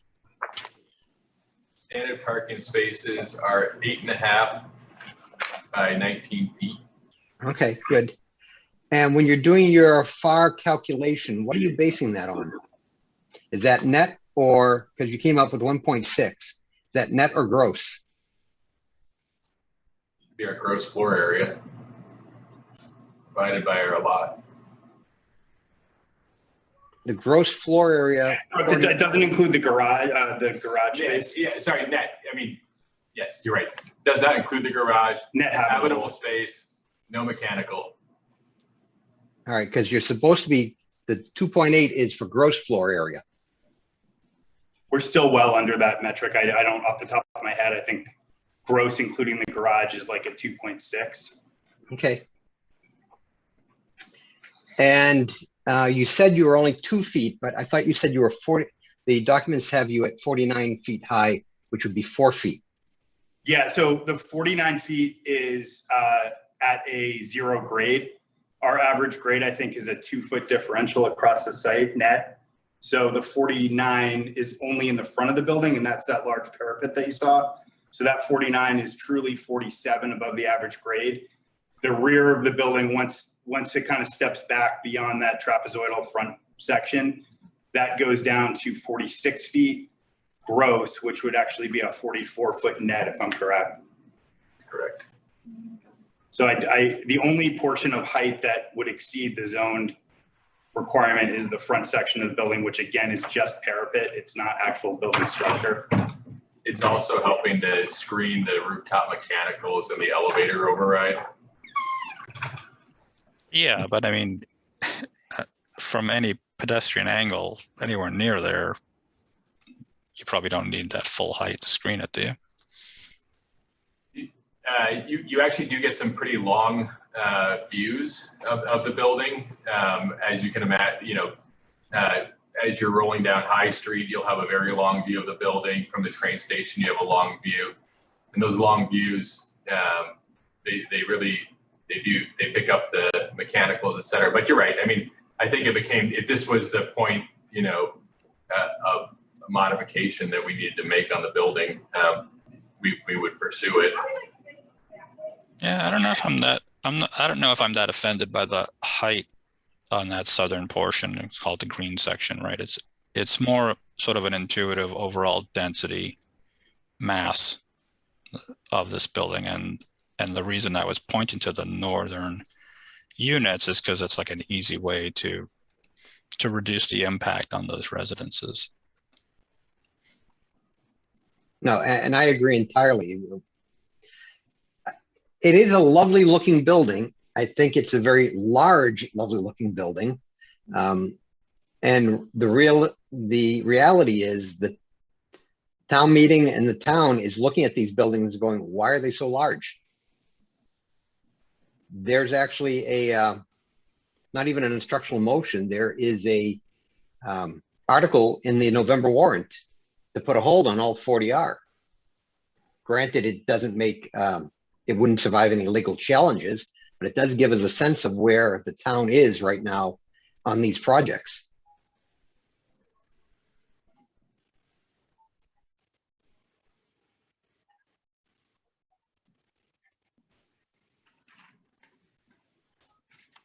At this point, we should open up to the floor for any questions or comments. And if you would please come and stand where there is I think a red tape, that would help. Yes. Good evening, Nick Pavlidis on behalf of Last Corner Incorporated. With me, I have litigation counsel. We came here, they're just really here to observe and get the context, the new context for the proposal.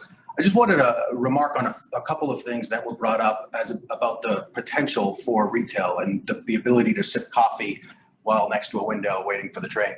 The Last Quarter restaurant opened its doors on January 6th, 1976. People have sipped coffee waiting for the train every single day from January 6th, 1976 through today. They still do. There's a line to the door every day for lunch. That is a thriving location. The laundromat has a door, as multiple doors on High Street.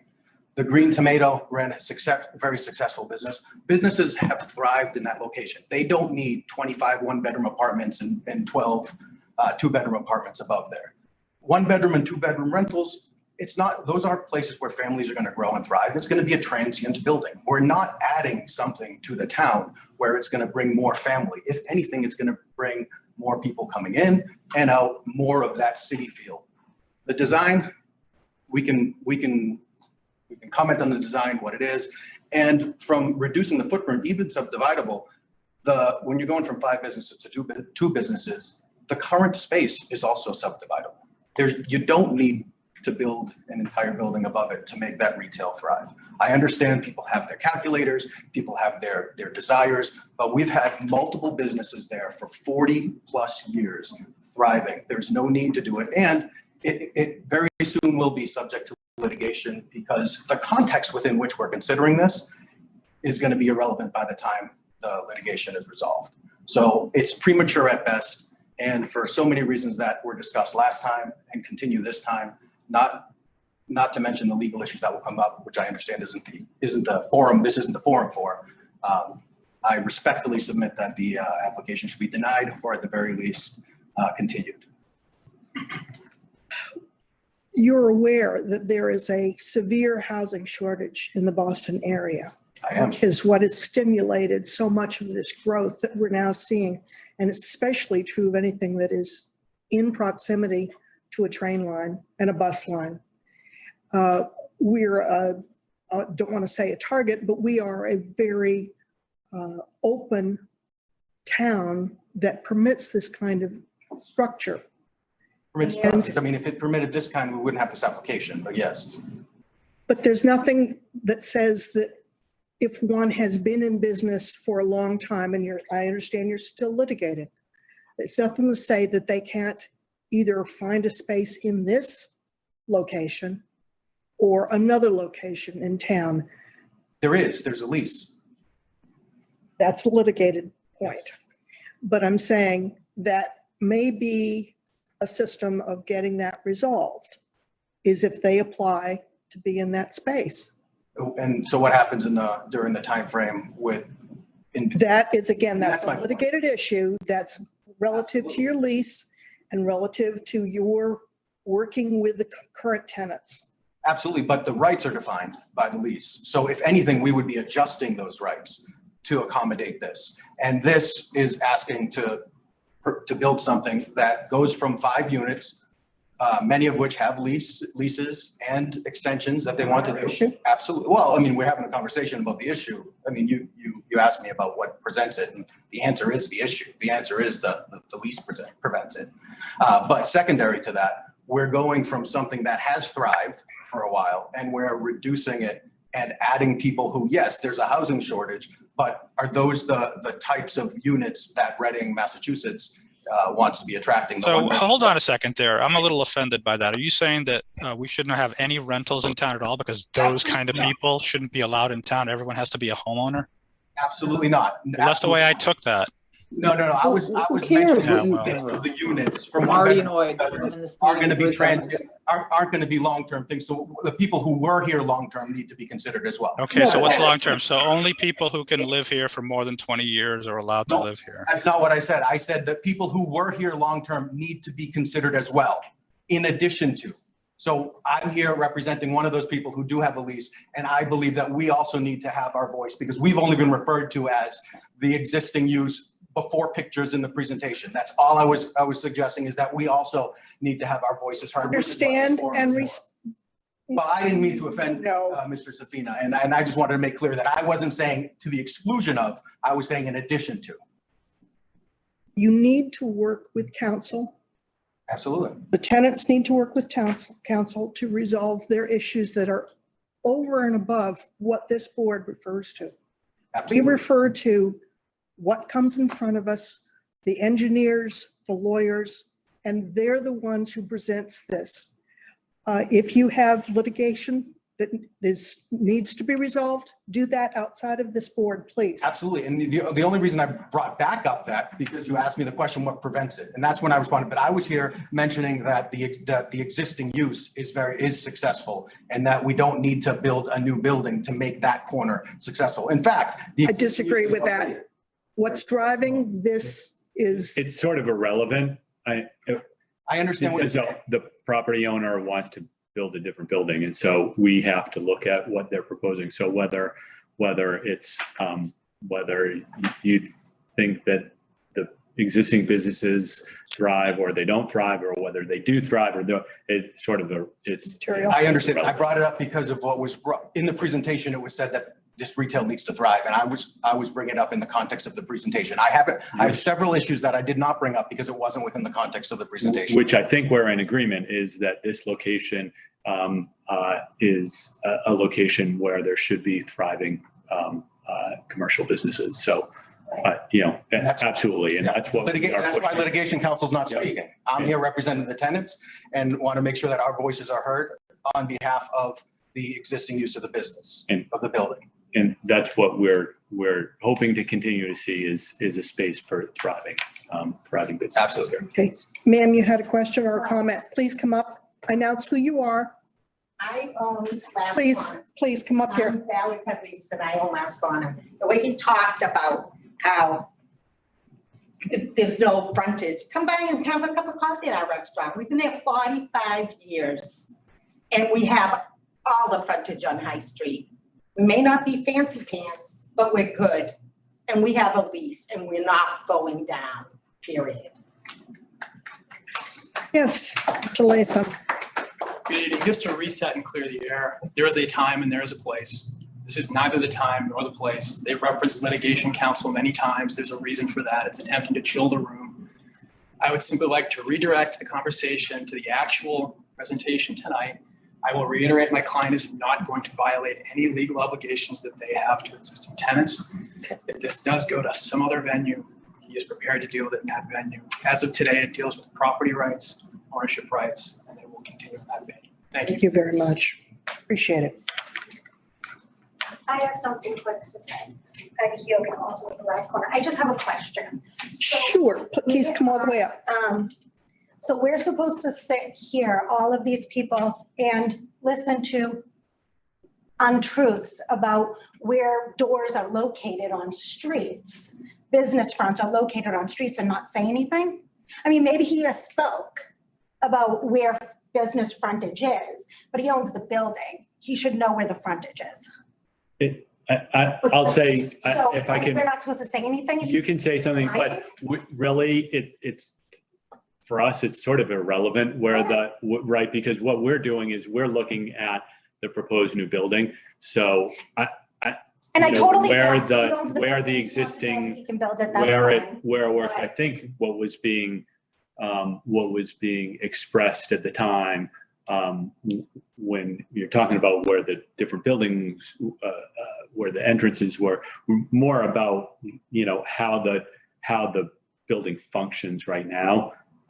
I personally, sitting in this board, I'm not sure it really matters to me how the building functions when I look at what is being proposed, right? Because it's two completely different things. Right. Functionally, I really don't see that the new building will function any better traffic with, we have our cutouts cut out. You can't go in and out easily. They have cutouts blocked in. You can't go in and out easily. The building where it's located on that triangular space of property is a hard footprint anyway. And I do understand that he bought the building, and I knew when he bought the building this was going to happen. But I guess I'm just trying to figure out, so this is just the forum where the person that bought the building and wants to build something has a voice and no one else does? What we are looking at is the proposal that they're making on rebuilding the site. And if the proposal has untruths in it, it's, you guys are going to come and walk through it and see on your own, like he invited you to. You'll see the untruths. What? About where the businesses are located, where the frontages are. That's immaterial. Going forward, it's a new It's not site. immaterial because in my opinion, it speaks to character. I mean, you can walk down there and see that it's not true. So, I mean, okay, I'm just gathering my, so we're not supposed to bring these issues up then. If something's untrue, I'm not supposed to say, oh, that's not, that was a miss. We have photographs, so we know where the entrances are. We know that there's a basement. We know that what exists, we do know. But we also know that this will be completely changed with new construction. And then I'll go back to my first statement from the first meeting. Until this is litigated, this happens all the time. So we're going to come back every month or every 2 months until litigation's over? It's your right to do so. Okay. I will say, right, that we encourage you to speak up and say if there's different things. We may not dwell on it, right? I mean, it's great. It's something. That's all I just wanted, like. You know, don't take us the wrong way if we're like, okay, that's good to know. And No, that's fine. right, because we have another thing. And people misspeak. I mean, people say things by mistake, you know, like it's not necessarily purposely mistruthful, but if we say, but so we can say, oh, wait, that's actually not the case. Okay. I'm sorry, I didn't get your name. I'm sorry. Heidi Geoghegan. Heidi, so if they were modifying the existing building, I think the existing conditions might be a little more relevant.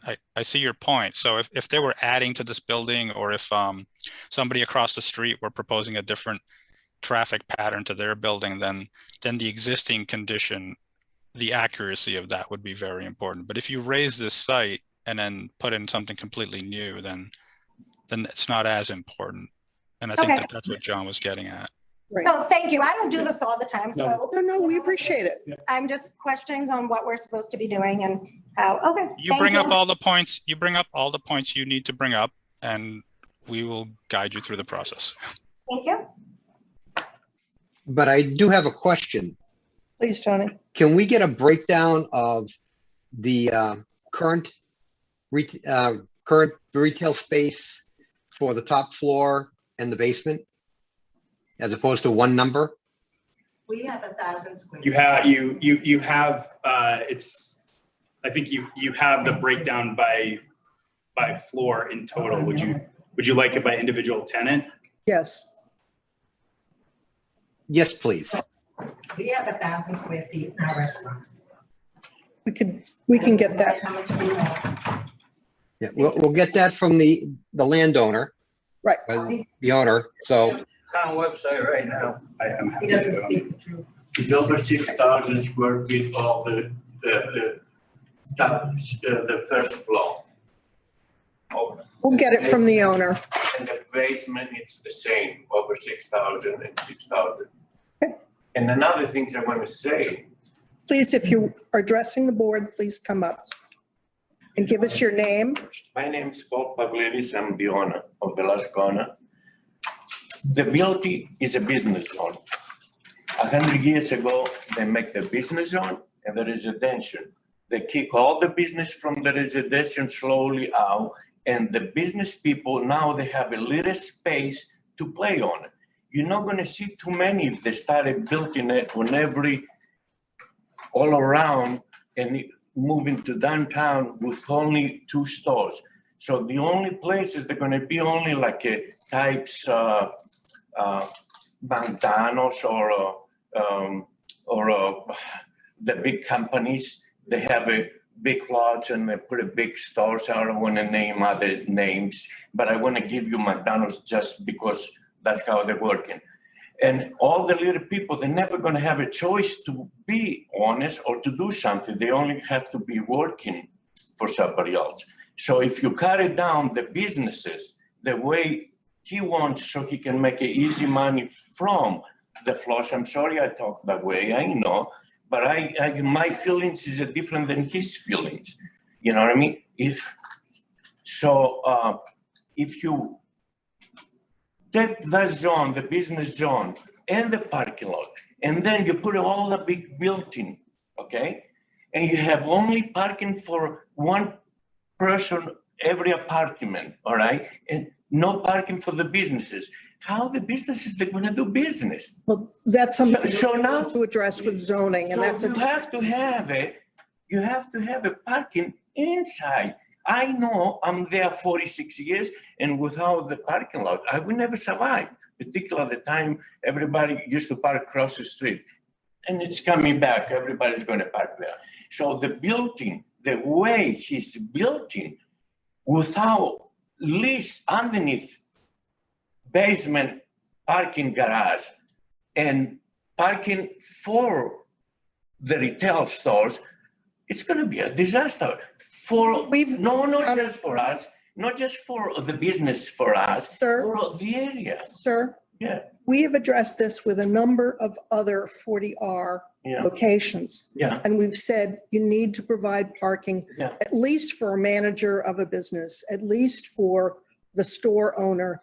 And we don't have that currently in our zoning plans, and we need to address that. We understand that. I know, but I never heard that, you know what I mean? Because still, the parking space, it's only for the residential, nobody else. And even. And I'm saying that we know that needs to be addressed. And another thing. Address that. Thank you. And another thing, I see so many places open up on Main Street with the stores, nobody rent it, because if somebody in business, they see no parking space, it's gonna say, I'm gonna go there and I'm gonna pay rent and I'm gonna sit down and look at everybody else. And it's wrong way they're building the businesses. The building next to us on Haver Street, at least they built 30 parking spaces in the back for the offices upstairs, and they help a little bit. He doesn't have open parking space. It's a disaster there. I mean, everybody, oh, nice and look. It's not the look. It's going to work. That's what I want to say. If I may submit, with respect to the square footage, the listing for the property when he purchased it says 13,827 square foot storefront retail. Then I got a screaming deal because it ain't that. It says build. Okay, all right, thank you. Yeah, this is disintegrating very quickly. Just looking at the listing, that's it. Josh. Josh, just to reiterate the point, there is certainly context here. Somebody who's a commercial tenant within a building has certain tenancy rights. They don't have standing legally. They are not entitled to notice as abutters. They may not even be residents of Reading. I don't know. But at the end of the day, we're really past that point. I would suggest respectfully to the commission that we please move on beyond the questions of tenant comments. Well, the last comment, he may have been a tenant, but those were comments. Those were general comments that we should hear. Comments about zoning and Reading, I do understand. Thank you. But point taken on the others. Are there any other questions from Zoom? If anyone would like to make a comment from the Zoom audience, please use the raise hand feature under reactions in Zoom, or raise your hand so I can see you. Thank you.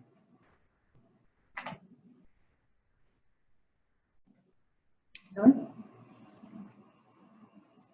Any other questions from the audience? No. Close public discussion at this point. We keep it open until. Keep it open until the issues are, yes. So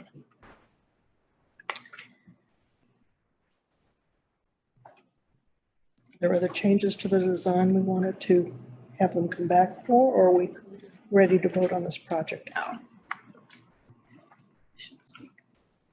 So we have time slots on November 1st, 8:30, or December 13th at 7:30. Continuance? Yeah. November 1st would be great for the applicant. Sorry? November 1st would be great for the applicant. Okay, fine. Will you have time to turn plans around? Because we got these kind of late in the game. Yeah, I mean, depending upon what the range of, comments that need to be addressed are. When do you guys, I guess, let's go backwards. Usually we ask for them 2 weeks in advance so staff has time to review them and give comments. So that'd be October 20 something. 18th. October 18th, yeah. Yeah, that should be fine. Today's October 4th.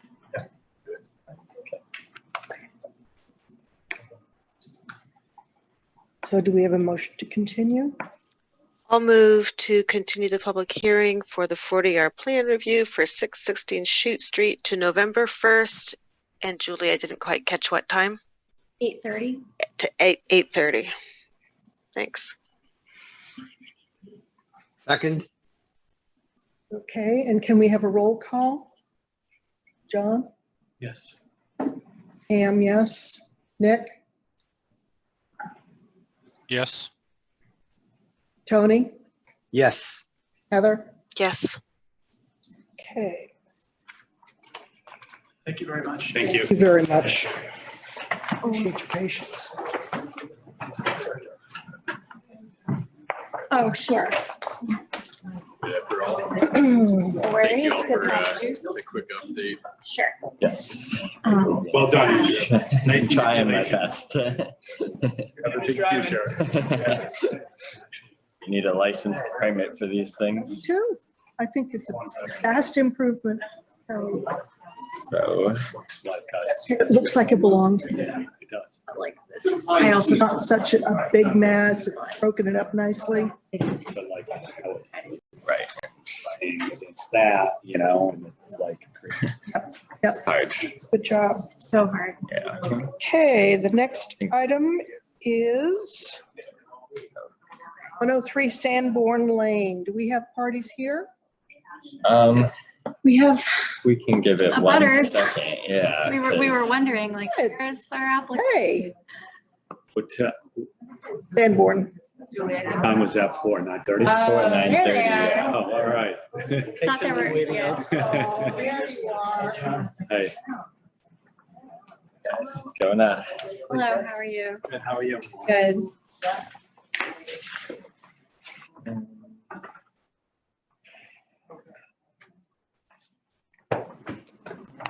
Great. Matter before us is 103 Sanborn Lane, AKA Chimney Hill subdivision. Are all parties here? Believe so.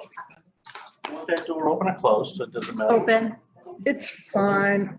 Circulation, that's fine. for open meeting law. Ah, thank you. Yeah, we have to refer to all matters legal. So, good evening, commissioners, staff. My name is Bill Crowley. I'm an attorney and I represent Mark Hall, his son Cody. Eric Colonides is the property owner. MG Hall is the applicant. And MG Hall, Chimney Hill. Real estate also owned by Mark Hall. Is under a purchase and sale agreement with the Colonides to purchase this particular property, provided, however, that a 3-lot subdivision plan is approved by this commission. Also here is Jack Sullivan, who's our engineer, well known to you.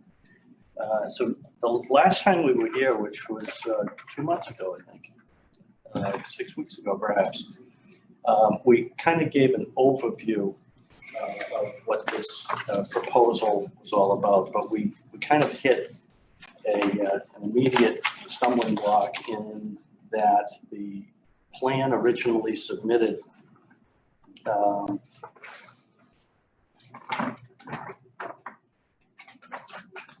proof plan in particular that was originally submitted did not allow for the proposed road and cul-de-sac to fit without having to purchase another piece of the Coloniality's property, et cetera, et cetera.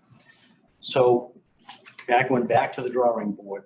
He reduced the length of the roadway and was able to fit the road in the cul-de-sac so that it does fit under the current requirements. So if you look at the proof plan, which is page 6 in the set, you'll see that all 3 of the proposed lots and the road and cul-de-sac fit. Now we are still requesting, however, waivers requesting that the width of the right-of-way be reduced from 60 to 40 feet, the roadway from 40 feet to 24 feet. The importance, at least for us to get out of the starting block, was to make this proof plan work. So Ryan Percival has reviewed and approved. His memo was submitted to us, which indicated that he's given the thumbs up on this proof plan, showing that the roadway does fit. So this is Sanborn Lane, 20,000 square foot minimum lot. Each of these respective lots is at least 20,000 square feet. It is there are no wetlands on this property, fortunately. It is in an aquifer protection district, but there are no wetlands, so we don't have conservation and other issues to deal with. This section of Sanborn Lane is a private way. As we're all familiar, as we drive up Sanborn Lane, it changes very quickly, and you recognize where it becomes a private way. And this property, this road proposed subdivision is on the private section of Sanborn Lane. In addition to the request for the waivers of the width of the street and the right-of-way, there are a few other waivers that we're requesting. As I mentioned, there are no wetlands up there, so we're requesting a waiver of the delineation. On the property, there is currently a very small house, which no one has lived in for many, many years, right?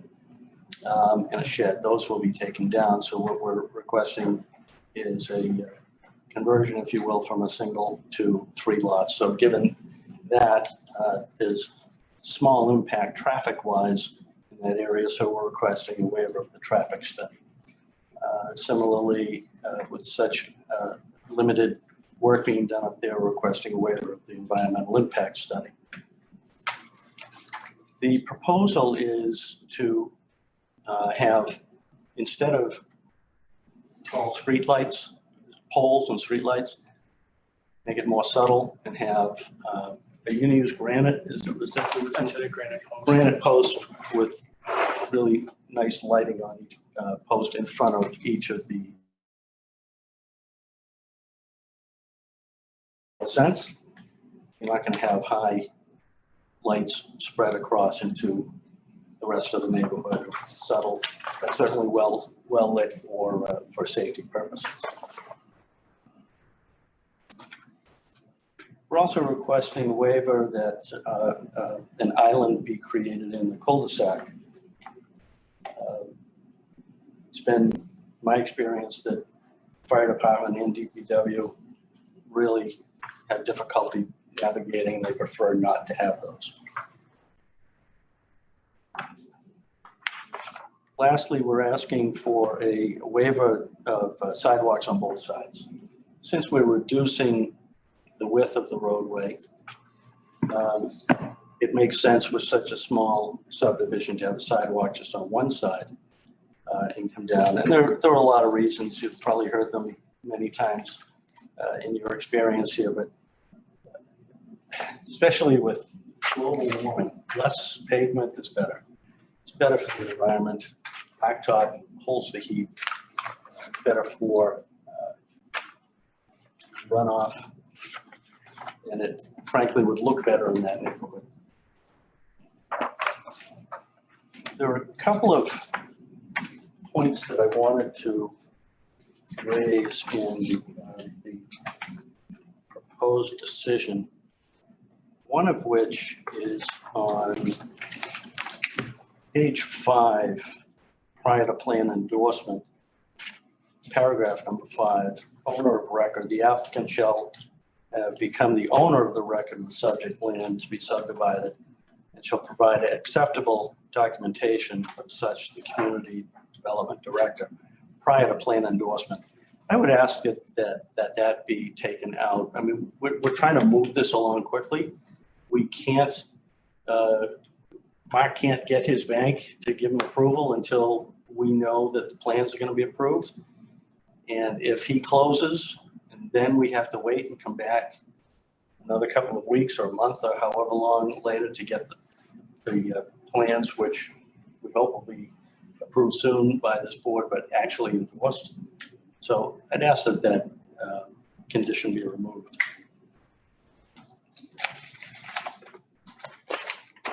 I'm going to let Jack Sullivan address some of the more particulars with regard to the engineering.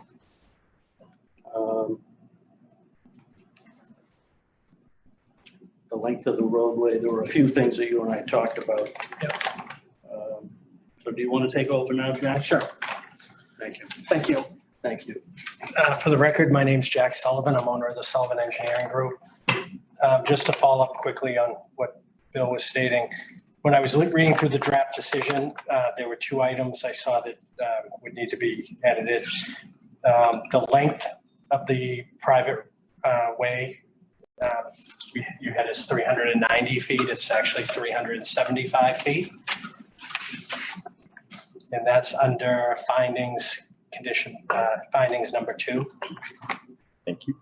And then under findings number 6, proposed right of way, it says the road will be approximately 390 feet long to the center of the proposed 50-foot cul-de-sac. It's actually 330 feet. The only other thing in the decision that I saw was on snow storage. It says areas need to be shown on the plan. I'm not sure that applies to this type of development. If it was a commercial site, like on Main Street, I always show snow storage. The intention of this group is to have this become a public way. I think we're going to get into a further discussion on that, if it's going to be private or public. But we're going to have vertical granite curbing both sides of the street. And even if it's public or private, the town still plows the subdivisions. And I know within subdivisions, there's no areas usually shown to stockpile snow. So I'm not sure if that's a condition that just came over from your site plan approval or not, but it's a discussion we can have. I don't mind showing an area on the plan. I'm just not sure where this is an area, not on the outskirts of town, but it's not in the center of town. The town's not going to send a loader up there to move snow. They're basically going to plow it like they do most of the streets in town. Just to circle back on what Attorney Crowley was stating, to further support the waivers, the sidewalk on one side, that's allowing us to have a reduction in pavement. There's only 3 homes. There's no sidewalks now on Sanborn Lane. We're in an aquifer protection district, so the idea with the aquifer protection district is try to limit impervious surfaces. That goes into, we don't want 30 feet of pavement for this roadway. We want 24 feet of pavement. And we've tried to limit the impervious surfaces since we're within the aquifer protection district. This site will be serviced by municipal water and sewer. 3 residential homes will have grinder pumps, and I do show a infiltration field, so stormwater runoff from the street, and these house lots will drain into a conventional drainage system, deep sump catch basins, drain manholes, storm scepters. Then they go into an underground drainage infiltration field. I performed soil testing that was witnessed by the engineering department on this project. I know the engineers reviewed the plans, and just so this board knows, the infiltration field stores and it actually contains up to the 25-year storm event, which I wrote down what that number is, which is basically like 6 inches of rain in a 24-hour period. The 100-year storm event's almost 9 inches of rain. I hold about 90% of that storm event. I do have an emergency overflow if we exceed that, because in any drainage system, you want some sort of overflow in case you even go beyond a 100-year storm event. It seems like we get 100-year storm events every year now, but I know engineering reviewed it. They had asked for me to add some additional information. They wanted me to model the 25-year storm event, which I did. And I had provided all that information to Ryan, and he did put a memo to the board stating that he was satisfied with the drainage.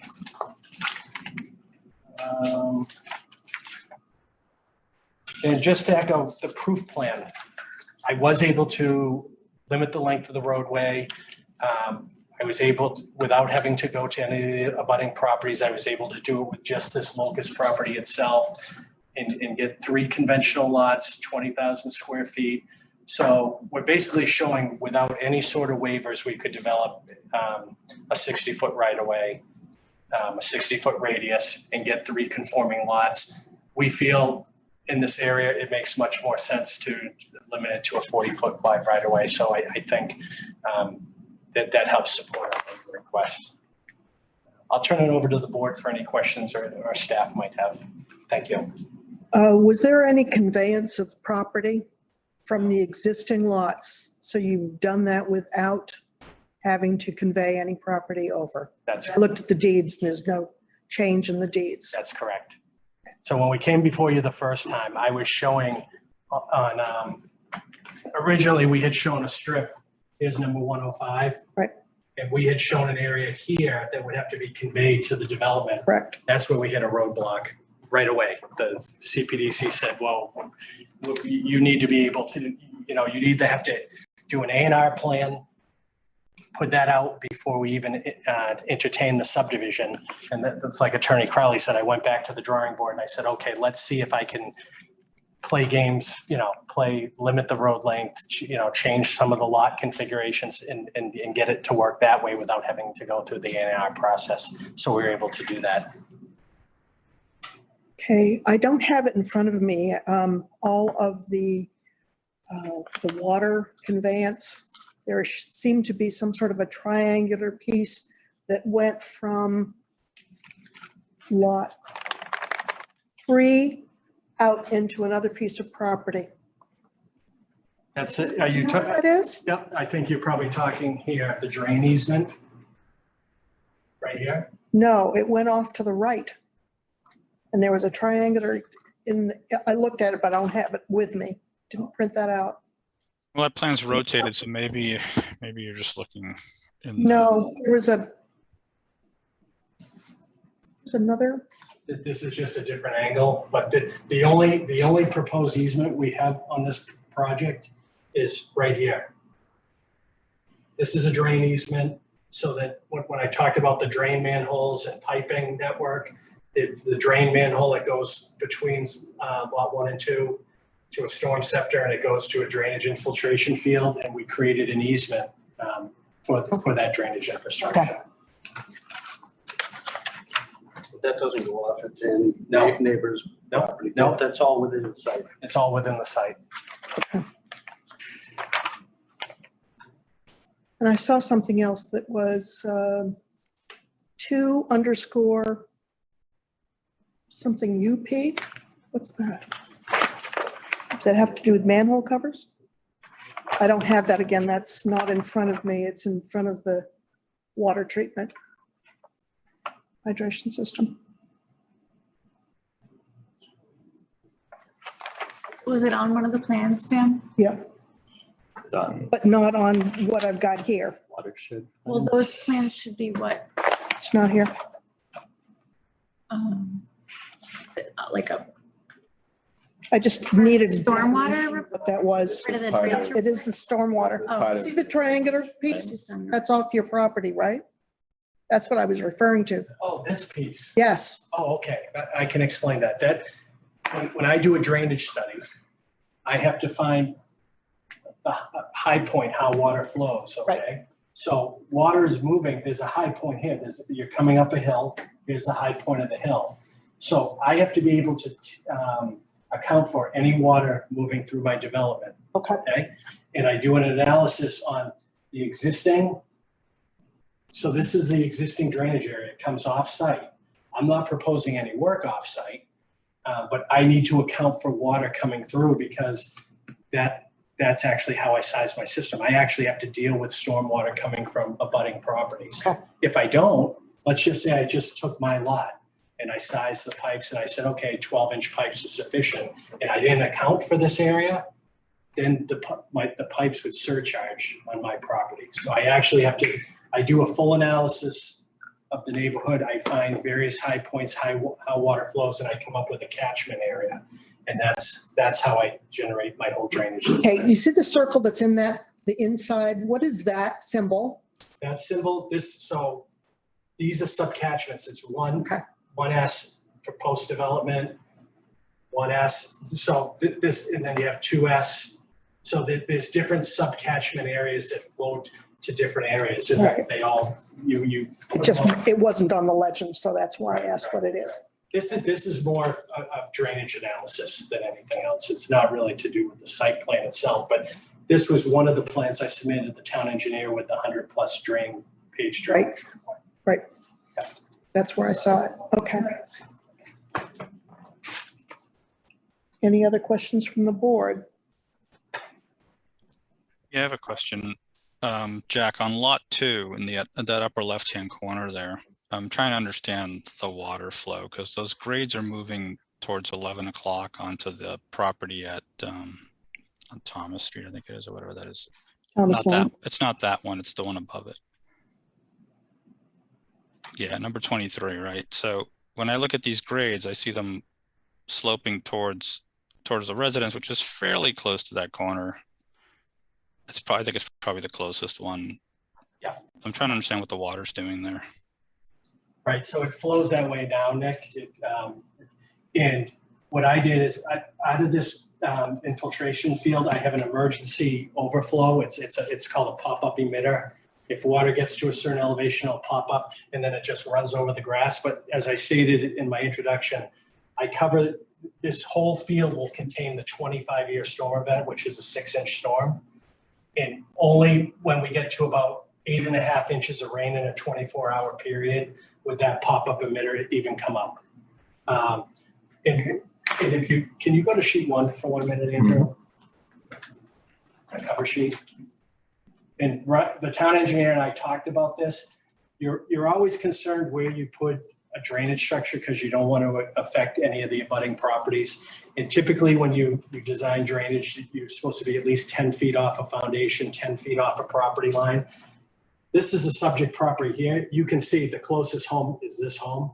All the other I can't really see what you're pointing to because I can't get that window to increase. But if you're talking about 73, then yeah.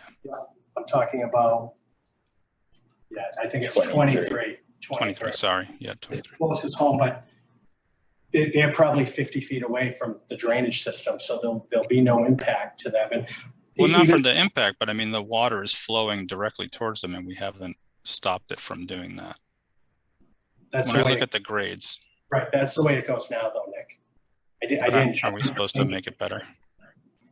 I did make it better because that big drainage system I have is collecting so much water. I reduced like the peak rate of runoff and the volume of runoff by about 50% that will go off-site.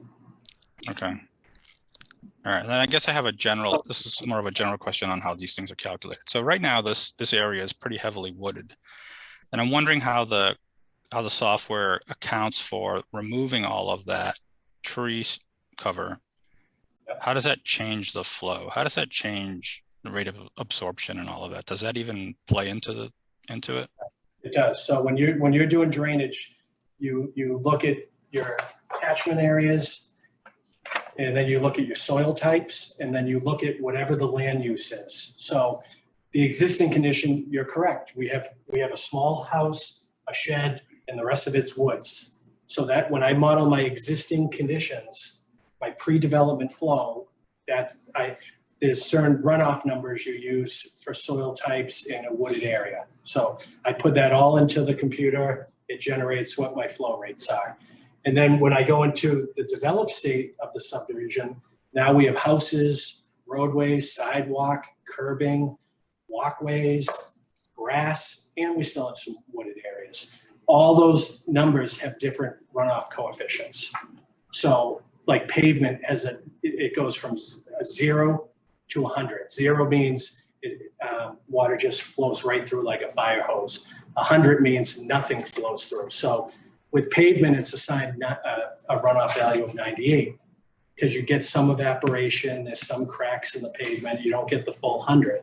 But that's what I'm tasked with. When I do my study, I have to look at the present land use, the proposed, factor in all those adjustments, all the runoff coefficients, soil types, drainage areas, and from that's how I model the drainage. So I take into account all that information.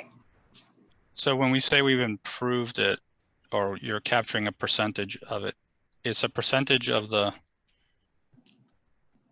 I'm trying to understand whether you're capturing more gallons of water than on the new development than were flowing in the old development, right? I am. So I'm tasked, as an engineer, I'm tasked with from the pre-development to the post-development, I have to reduce the peak rate of runoff, and I have to reduce the volume of runoff. Okay, all right. And I've done that, and I analyze it on a 10, a 2, a 10, a 25, and a 100-year storm event. For all those storms, I have to show a reduction, and that's what the town engineer reviews when he reviews my work to make sure I meet that standard. Okay, thank you. Yep. So even if your runoff, your total stormwater you're dealing with is higher, right? Because you have less infiltrating because it's not a forest cover anymore, it's pavement. You then have to even compensate not only for that, but you still need to reduce it. That's correct. Even further. So that's why I have to do some sort of engineered drainage system. I need to put something in that will collect, store water, and then let it infiltrate back into the ground. So there's certain DEP has stormwater standards. It gets long. You know, it's like a 200-page document I end up submitting. But there's a lot that goes into it. But it's a model. I'm basically modeling. You know, certain institutions give you rainfall amounts. That's what we use. There's certain soil types, they assign certain values. There's runoff coefficients. There's a DEP stormwater handbook. It's 3 volumes. And that's what I'm tasked with going through. But that's why you see, you know, they have to put in go through the expense of putting in these drainage systems. Not only for storage, but for treatment of stormwater. Right now, there's no treatment. But we're adding deep sump catch basins. So when water's moving along, there's silt, sand, it'll settle out. The water keeps moving out. If we go out to a storm sector, that removes any hydrocarbons, if there was any oil, or if there was a car leaked in the driveway. And so we're not only improving the rate and volume of runoff, it's also the quality of the runoff. And if I understand it correctly, that the town of Reading, the town engineer recently is ensuring that the most recent rainfall estimates are being used. That's correct. Right. He just made a change or incorporated a new standard, right? So example, what we used to do is a 100-year storm event for this area was like 6.4 inches of rain. Okay. Everyone would go with that. But then there was Cornell did a study, a rainwater study, and they actually said for this area, we're up around 9 inches of rain in a 24-hour event. And over the last few months, we see why. You know, we're getting these 3-4 inch storms all the time. So the town engineer said you need to bump up your total. So that's a big bump. We went from like a little over 6 up to 9 inches. So the system we put in, this is sized for a 9-inch storm event. Oh, wait, so this is designed for a 100-year storm, not a 25-year storm? That's right. What I would say, this system is designed for the 100-year storm. There's a slight release out of the system if you get to the 100-year storm. The entire 25-year storm event is stored in this system. So I have a question that I'm embarrassed I have to ask, but I'm curious and I do have to ask it. So if the system of sumps and catch basins and you're getting groundwater infiltration, I get that. You just mentioned that it removes silt, for instance. That would need to be removed from the system from time to time. In a subdivision like this, who's responsible for that ongoing maintenance of this system? That's not a dumb question. That's a good question. So as part of the drainage analysis, I have to put together an operation and maintenance plan because to your question, as the developer's constructing the site, he's going to be responsible for keeping these catch basins clean, making sure everything works right. If there's a failure, he's going to have to correct it.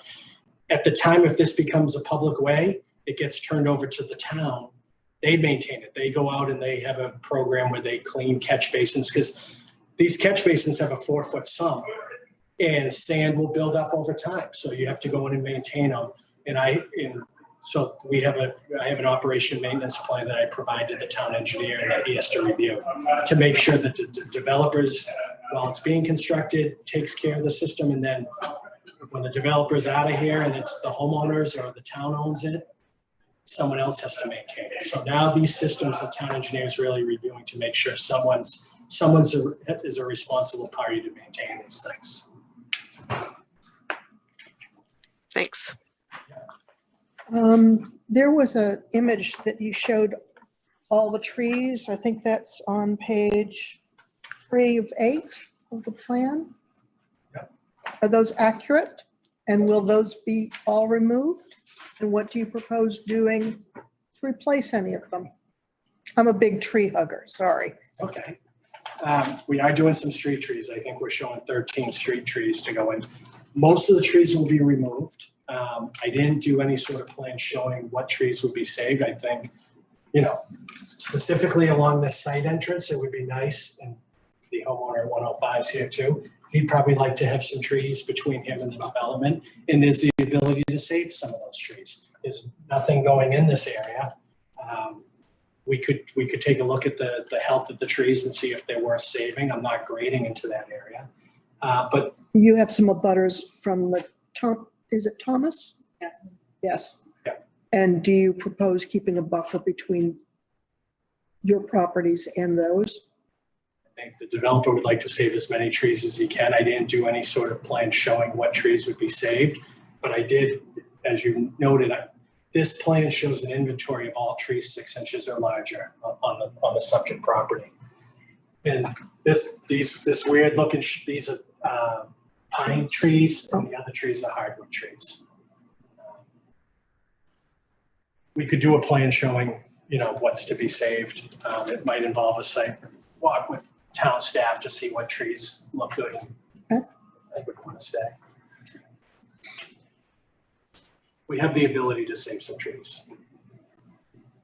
Okay. Any other questions from the board?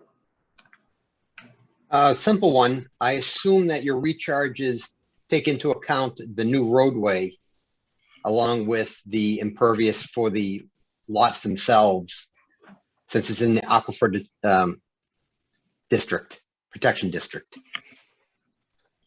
That's correct. It takes into account the roadway, the sidewalks, curb lines. Yep, all the impervious surfaces are taken into account. Okay. And now this one's a little trickier. It looks like if you go to page 1, the lots were originally 3 parallel lots. Correct. So do the other, not the full lot that's at 103, do the other 2 lots, where did they come from? And do they have rights to the private way? They do not have rights to the private way. The new road we're building, they do not have rights to that roadway. Well, but when you Sanborn Lane, that's why I was saying our new road. They have rights in Sanborn Lane. Right, I'm not sure what what you're referring to, which road you're referring to when you say the private way. Sanborn Lane. Sanborn Lane, oh, yeah, they front on Sanborn Lane. The additional 2 lots Oh, no. front I'm on sorry. Sanborn Lane? No, you're showing it as Farmhouse Lane. Right. No, If I'm not sorry. mistaken. I misunderstood, I apologize. That's why we needed that. Okay. So my question is, where did those lots come from? And do they have rights to the private way, Sanborn Lane? I think I know what he's getting at. So if you look at that plan, right, that's from the town's GIS, right? All 3 of those lots are shown as 300 feet deep by about 50 feet wide, more or less, right? Yeah. And your subject property is made up of the back 150 feet of those, right? So was that, right, the question is really, was that all subdivided previously, or do you own all 3 of these lots, or how did this subject lot get created? I can answer that. Okay. Yes.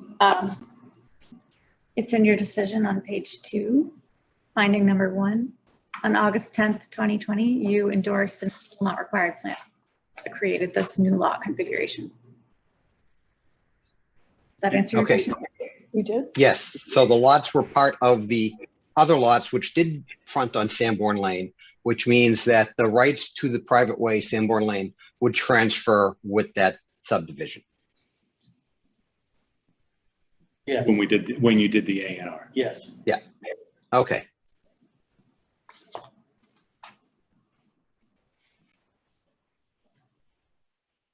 I have a completely different question. Go ahead. I recall, and I'm thinking about the street lighting. And right, I heard you say that what you wanted to do was, some granite or something.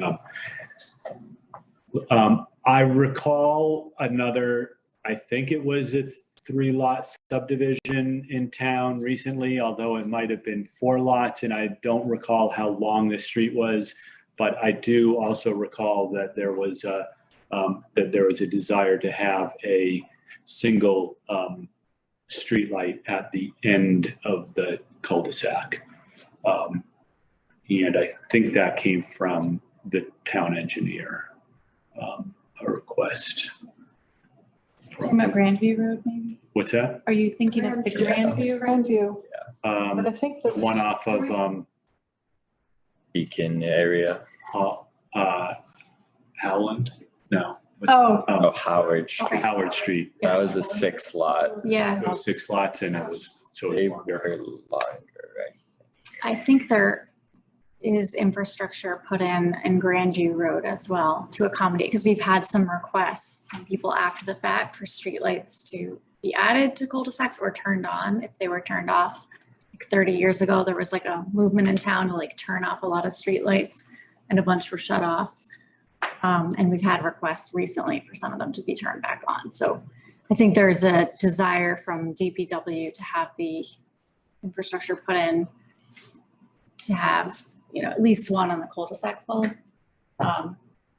Then usually one at the beginning of what will be Farmhouse Lane, usually. The intersection. So that you can see it. Intersections, yeah. So I wanted to bring that up because I remember a conversation, and to me, it's not intuitive of which you want, right? I think there's arguments to be made that you want a street light, and there's obviously arguments to be made that it makes sense to have something lower level lighting, but the latest we heard consensus, I guess, was that the town does want at least the infrastructure put in.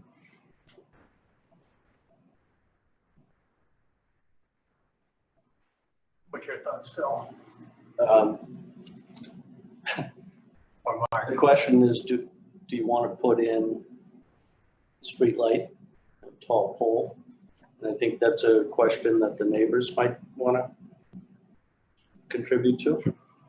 Our thought initially was to make this kind of more of a subtle, plenty of light for security purposes, but not have a tall pole with a light that might cast light onto the yards of the homes and the windows, et cetera. We just thought it would look more appealing. I don't, does it matter to you whether you have to go? Well, I like the DRT. lamp post that's Charlie Will's feature, which I don't know if you know Charlie Will's, but he was a famous in this area builder that had a, well, he did Eastway and a lot of stuff around, but lamp post instead of the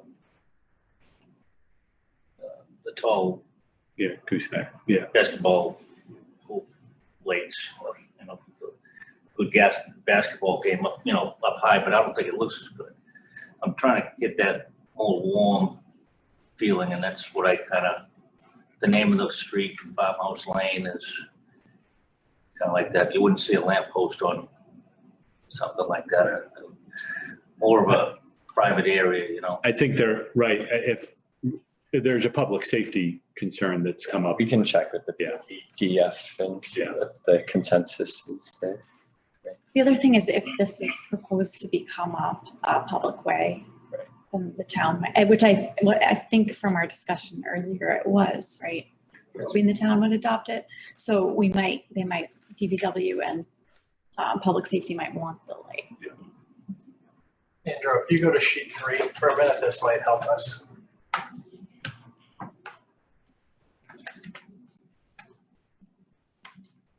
And I don't know the answer to this, maybe some of the neighbors do. Can you pan up? Sorry, wrong way. So here's the existing old house. There's an existing utility pole right here, right at the lot line. I don't know if there's a light on that pole or if there's not a light on that pole. But if there's a concern with lighting the entrance and there's already a light there, that might. That's fine. There is a light on that pole according to street. So that might solve that concern. Minimally, that needs to be there. Yep. That would illuminate the entrance. Glad you remembered because I did.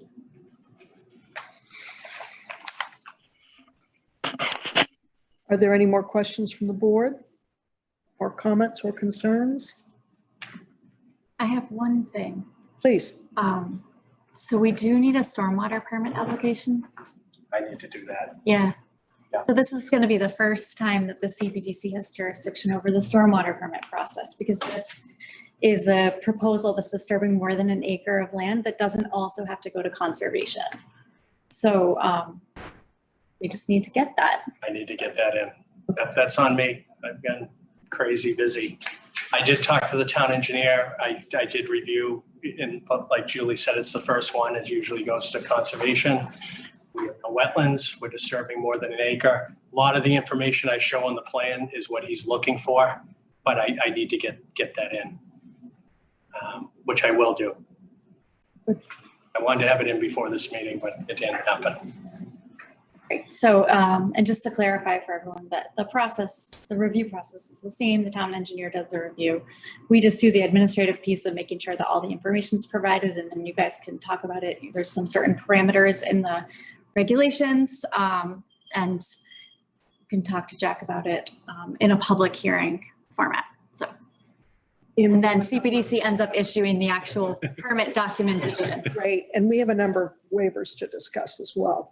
Right, as part of the subdivision, yes. Yeah. Yes, so. Two different things. Right. Yeah, sort of. But related, and Yeah. so you can decide how you want to proceed with that, but. So to be specific, Julie, we can actually approve, in theory, could approve this and then continue on with the stormwater. I don't think that that's advised, yeah. I think Okay. it's better to do them in tandem. Right, because if Okay. there's anything that changes when we dig into the stormwater and the engineer's analysis, that would change, could potentially change the subdivision plan also, right? Yeah, I want them to, I also think it would be good if they were combined together into one, they referenced each other for the future. You know, I don't know, we're dealing with this for the first time, so Yeah. any ideas are welcome. This is Jack Sullivan. It's more how you manage the site. The drainage isn't going to change, but they want to see like construction entrances, like you put down riprap so that when trucks are moving in and out and before a road goes in, you're not carrying dirt and material out in the street. They want to see soil stockpile areas, erosion controls, how you're going to basically work the site and protect it. The actual drainage for the project will not change. But that's going to fall on me, and I should have had that in already. I've been really crazy busy like everybody, and I will get that done. Okay, so should we open it for discussion to the public? I'll start. Yes, please come up and stand where there's red tape down there of some sort. Thank you. Who you are? Leah Barton, 23 Thomas Drive. Mr. Safina, thank you actually for mentioning the water runoff issue. That's one of my and my husband's, I think, joining us by Zoom, larger concerns. And I think he highlighted my property as one that might be impacted by the water flow. I would also just kind of step back for a moment. Attorney Crowley, you mentioned how you want to move this fast, and I respect it. I know there's a lot of money involved. But we are abutters, and we hope that it could be collaborative. So I think I'm speaking for my neighbors here in mentioning that. So if we could kind of work collegially to the best of our ability, I think we'd appreciate that. So Jack, tree line would be really appreciated. I think we asked for that at the last meeting. Yeah. So what's going to stay? Privacy line, blocking out noise. I think that would benefit any prospective buyers as well. And Jack, maybe this is a question for you. It looks like one of the driveways, I think lot 2, comes right up to our property line. So it goes across the setback. I don't know if that's a zoning concern or not. I can address it through the board, but there are no setback requirements on driveways in Reading. Some towns do have, like Lexington, you have to be 5 feet off the lot line with the driveway. Reading does not have that requirement. But I don't want to push water onto you from that. There is a buffer there, but it can be within a building setback in Reading. Okay, all right. That also speaks to kind of the privacy line and any kind of tree line that could be maintained. The waivers, they're 9.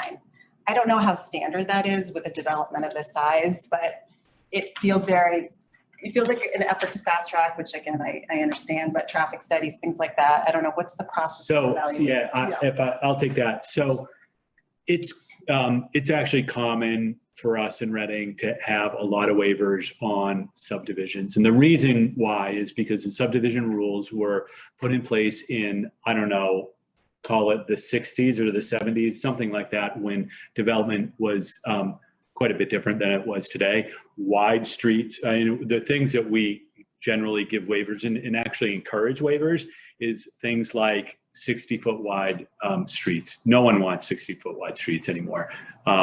I think one of the waivers is sidewalks on both sides. On small little cul-de-sacs, we don't, at 3, don't really need that sort of thing. So generally, they are waivers for things that we, the town, wants, because we have a different sort of standard for subdivisions. And honestly, with everything else that has been going on in town, rewriting the subdivision rules is on the list of stuff to do, but it never makes it up there. So it's not, it's actually, sometimes we ask, we propose that they develop in a way that requires them to get waivers. But we would go through, and we'd need to go through each one. There may be some that are, more of a discussion type thing, but you decide that. we will go through this. Yes, we'll go through each waiver and either say, yes, everyone agrees, or have a discussion. Okay, and in terms of the water flow drainage report, Jack, that you're submitting, that goes to the town engineer who makes the final determination as to kind of reliability and Yeah. and whether it passes muster. Yeah, you don't That's want the this board. buck stops with the town. I don't know from bituminous anything. Okay, I think I covered our issues. If I missed them, my husband will chime in on Zoom. Thanks for your time. Appreciate it. Certainly. If I may, I just want to address your comment.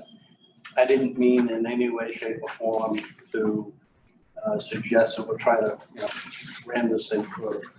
The request that I had made was in the proposed decision, it required that Mark actually purchase the property before the commission signed off on the plan. And because he doesn't own the property yet, this is all subject to the approval of the plan. So this process is going to take whatever pace it takes. All I'm asking is that once the commission has said, yes, we approve this as amended, that they not make us wait until we actually purchase, because that could take a couple months. And then once we close, we have to submit proof. And then it gets put on another agenda meeting, and that could be another month or so out. So that's why I was asking that they not make us purchase the property before they can approve it, but they don't endorse it. And I can't record it until it has the signature. So I wasn't trying to, ram this thing through. Appreciate the clarification. We would just appreciate the dialogue, just as a buyer. So we're directly impacted. Absolutely, and I appreciate your concern and your comment. Thank you. Can I ask one quick clarifying question? So are you able to record a plan for land that you don't own? Yes. Okay. Learning experience for me too. Thank you. But honestly, I mean, if the timeline works itself out the way we're hoping, approval, purchase within, as soon as the bank can put it all together, and we'll record the plan right away. So it'll all happen in I'm hoping in pretty close succession. Do we have any other questions or comments from the butters? Yes, please step forward.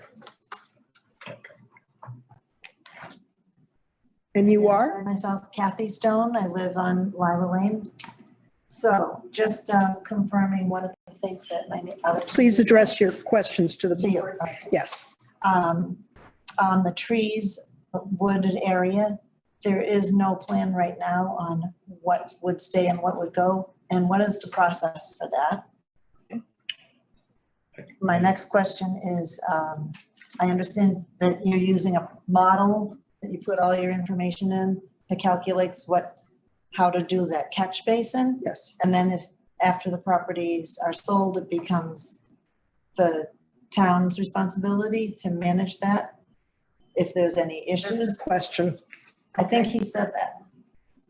Just to clarify, if it becomes a public way, Yeah. then the town would take over the drainage system. If it does not become a private way and this goes into it stays private and we enter into a homeowners association, then it would fall on the homeowners to maintain the drainage system. That's right. So right now, we'd like to see it as a public way. I know there's some discussion with the town on if that can happen.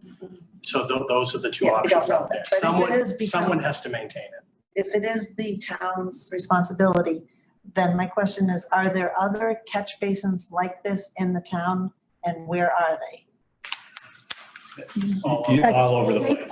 All over the place. So we're, as a town engineer, is used to taking care of these things. Yes. This is definitely not a unique situation. No, just the number and the placement is unique to this. Okay. And then I've lived there a long time. I've seen the sign at the beginning of the private section of Sanborn Line that always says, private way, do not enter. So. Has the right to go across that section. Okay. And is Sanborn Lane currently gravel or is it asphalt? It's asphalt. So the only question I didn't get answered is how they decide what trees stay. We will. We'll address that one, believe me. Plan on it. Are there other questions? Please come up. And this is so people at home can see you, Okay. just in case they care to. I'm Claude Grosso. I've lived at 15 Thomas Drive, which abuts the back of Lot 2. Right. I just wanted to reiterate my concerns with this drain easement. I've lived in this house for 20 years. I've had at least 2 occasions where I had significant water in the basement, and my lot pitches from that right to the back foundation of my house. So I'm just concerned when everybody says the town will maintain it, but I'm just nervous that it's easy to say that, but then when the time comes for somebody to do it, it doesn't seem to happen. And also with the town deeded access, if they were the ones to be responsible for maintaining that drain easement. So those are some of my concerns personally, because I've done landscape work, hardscape work, and interior work, and I actually have 2 sump pumps in my basement now. So probably when I go home tonight, the first thing I'll do is walk downstairs and go in my basement to see if there's any water. So that makes me nervous, the way my property pitches. And also it's right next door to number 23. The other kind of concerns I have is just the safety of, I don't know if they need to get approval from the fire department because that's a private narrow way. And I know at this time, there's I believe only 2 fire hydrants on that street, one at the very beginning and one at the very end. So it's a narrow way for fire trucks, ambulance, snow plows, trash trucks, recycle trucks, all of that stuff. It seems like it's gonna be a trick to get, say, a snow plow down there, and then where do they push the snow? Does it go across the street into the neighbor's lot and then sit there to melt? Those are just questions that I had.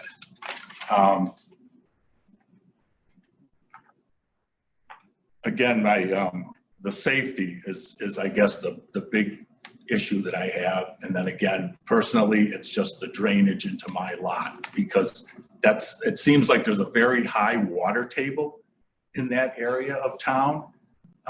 So I just nervous about putting something in there that's gonna need maintenance that's not gonna happen after 5 or 10 years. So those are my points of contention, I guess, or concerns. I'm sure that you've had some discussion with the fire department. Can you? Please. I'll try to answer a couple of concerns there. Great. So we are proposing a hydrant in the subdivision. Go on. Yes, you can. Oh, okay. I can see you at home. Okay, I don't mind. We are proposing a hydrant within the subdivision. It'll go on the end of the cul-de-sac. With the fire department, as this board knows, but the public may not know, there's something called the Development Review Team. We meet with all town staff. Julie's there, Andrew's there, the fire chief, police chief, town engineer, health department. So we actually, before we even come to this board, we meet with the Development Review Team and we receive comments from that team before we even submit to the planning board. And as part of that, the fire department weighed in. They're concerned, and town does have a maintenance program. So part of this, the drain becomes a public way. That drain easement gets conveyed to the town. That's why we create the easement area. So the owner of Lot 2 would own that land, but they're giving rights to the town to come in and maintain the drainage infrastructure within that easement. And the town does have a program to go around and do cleaning. I was a former town engineer in North Andover. We weren't the greatest at it. A lot of towns struggle with it. They're short-staffed. You're basically responding to issues of the day. You're not thinking, let's go clean a catch basin today. Usually it's an emergency situation, especially with all the rain we've had lately. Trees are down, things are down. They're not thinking, let's maintain a drainage system. A lot of homeowners in the last few months who have never had water, they've had water in their basement. Why are you telling us this? Yeah. No, I'm saying this because the town would be responsible for doing it, but I don't, they're not the best equipped at dealing with it. Great. Yeah, that's great news. I'm just being honest with you. Remains private. Yes, the facts, please come up. Responsible for it. And that's where you pick up the phone and call. You call. Yeah. Who are you? I'm Elaine Grosso, 15 Thomas Drive. We lived at Benton Circle prior to moving to Thomas Drive, and it was years before that street became a public way. So it may be years before this street becomes a public way, and in the meantime, the system that's in question is in limbo. That's all. Well, that's not really accurate though, because I mean, they are required to maintain it and report, they submit a report to the town, right? Yes, every year. Yes. If the town doesn't take control of the street, then the homeowners are required to maintain the drainage system, and they have to report to the town. I don't know how often it is. Annually that they have done the necessary maintenance. And let me save myself from this. No, I'm not gonna say too much, but I'm just gonna say. Yeah, you're fired. From your property towards your residence, even though this development may be capturing what it's supposed to be capturing. Right, so if there's an issue beyond this site, you may still see that.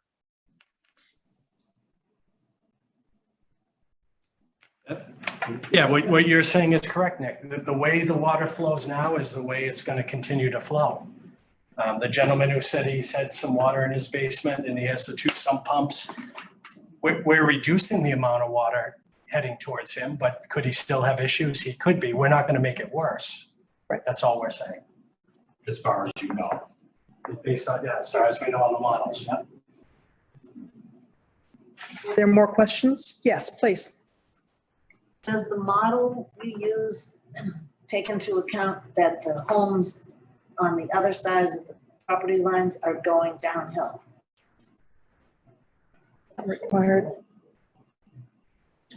It does. So let me show you. I'll do this quick. I don't want to take up too much time. But you basically find a design point. In the lowest point on this site is over here. So I'm tasked, I have to calculate all the water that's moving to this point. Okay? And then I have to show that I'm gonna put less water to that point. That's a simple way of looking at it. Is that the lowest point? That's the lowest point. You're over here. I think you said you were Yes, right number there. 15. So there's an elevation of 104, 102, and this back corner is 100 every 2 feet. So the lowest point is this back corner. I believe this woman lives there. Number 23 Thomas Drive is the low point. So Claude, You're actually 4 feet higher in elevation than her. But that's just for your development, because it does go lower as you go down Thomas Drive. It flows, the water flows down. That's a fair point. I'm tasked with looking at what drains from the develop into my development. That's what we were talking about earlier. Right. I don't go out beyond and say, oh, it's 10 feet lower here. How do I deal with this issue? I'm dealing with water moving through my property into a low point and where it exits the property. That's what I'm tasked with. Yes, please. And your name is? I'm Martha Moore. I live at 102 Sanborn Lane. And I would love to see that map that has the big triangle coming out on the side that shows the water areas. Okay, if you look at the bottom of that on Sanborn, we're directly below the new proposed roadway. Yeah, that's our property right there. And I know you've been all talking about the water going towards the upper left corner of this diagram, but we're downhill from the the beginning of Farmhouse Road. And I have two questions. One is, what's going on with the water there? Because if you look at the topo lines, it goes uphill into Farmhouse Road from Sanborn Lane. So water's going to be flowing down Farmhouse Road right into our front yard.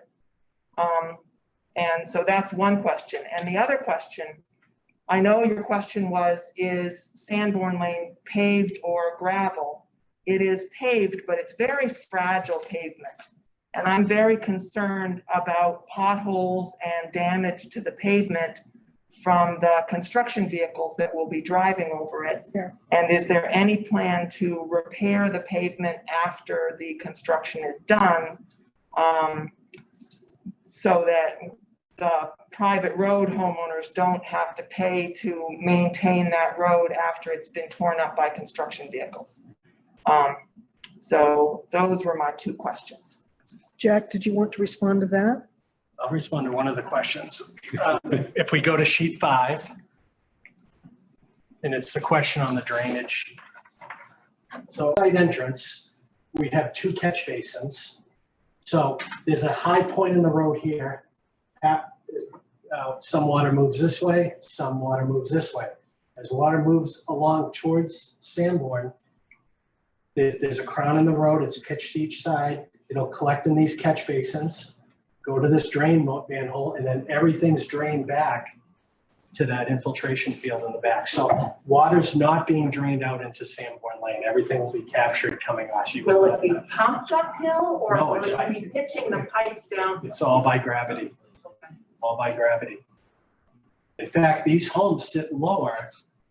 We actually have to pump up to the sewer system, okay? So there will not be water coming across the street to you.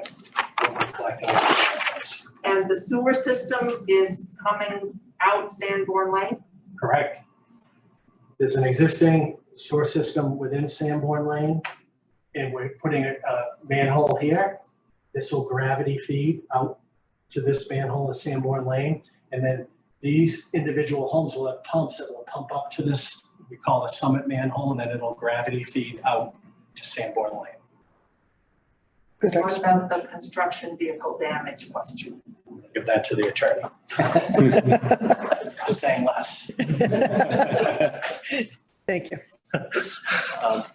I just spoke with Mark. If there's any damage done to Sanborn Lane in that section that's in front of their property, Mark will repair, of course. I mean, I think you're gonna have to cut into Sanborn Lane to connect to the sewer pipe Utilities, anyway. yeah. So that whole area will be repaired and made proper. Excellent. Yes, please. Yeah, hello, I'm Bruce McKenzie. I live also at 102 Sanborn, right where the snowplow might push snow into our trees. I want to talk mostly about safety of kids walking along the street, along Sanborn. But just real quick, this is not the only possible use for the land. It could be, you could add a little bit of land in the back and have a very nice secluded lot and save the expense of the street. There might be ways to have 2 houses.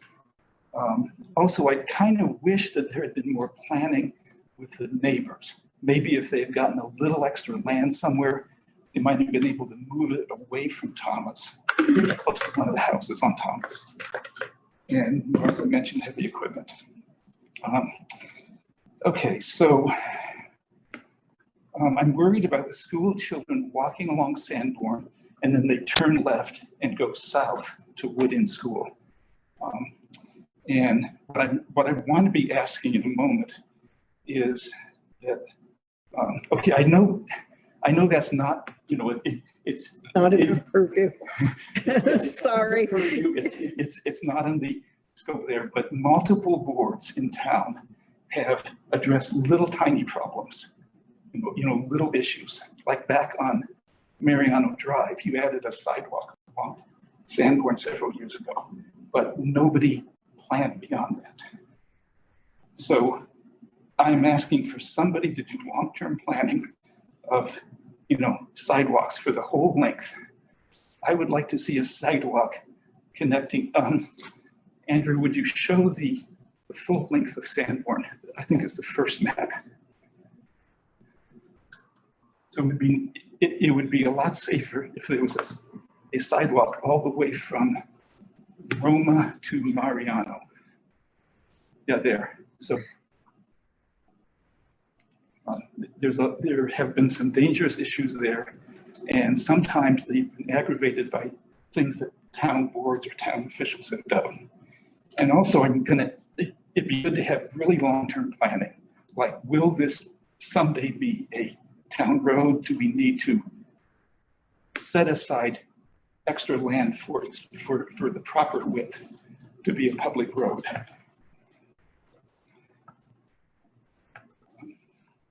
And if somebody can't do that, then we do need a traffic study, because it's very unsafe for the kids to walk in certain places. And if it needs a traffic study to tell you that, then it should be. Andrew, would you go to any picture, any map that shows sidewalks? So notice there are 3 properties there. I consider all 3 properties to be the subject property. This is, I know it's not a legal interpretation, but to me, those 3 houses were taken for this development. So Andrew, if you can, any maps that show sidewalks? I can pull up an aerial too, if that works better.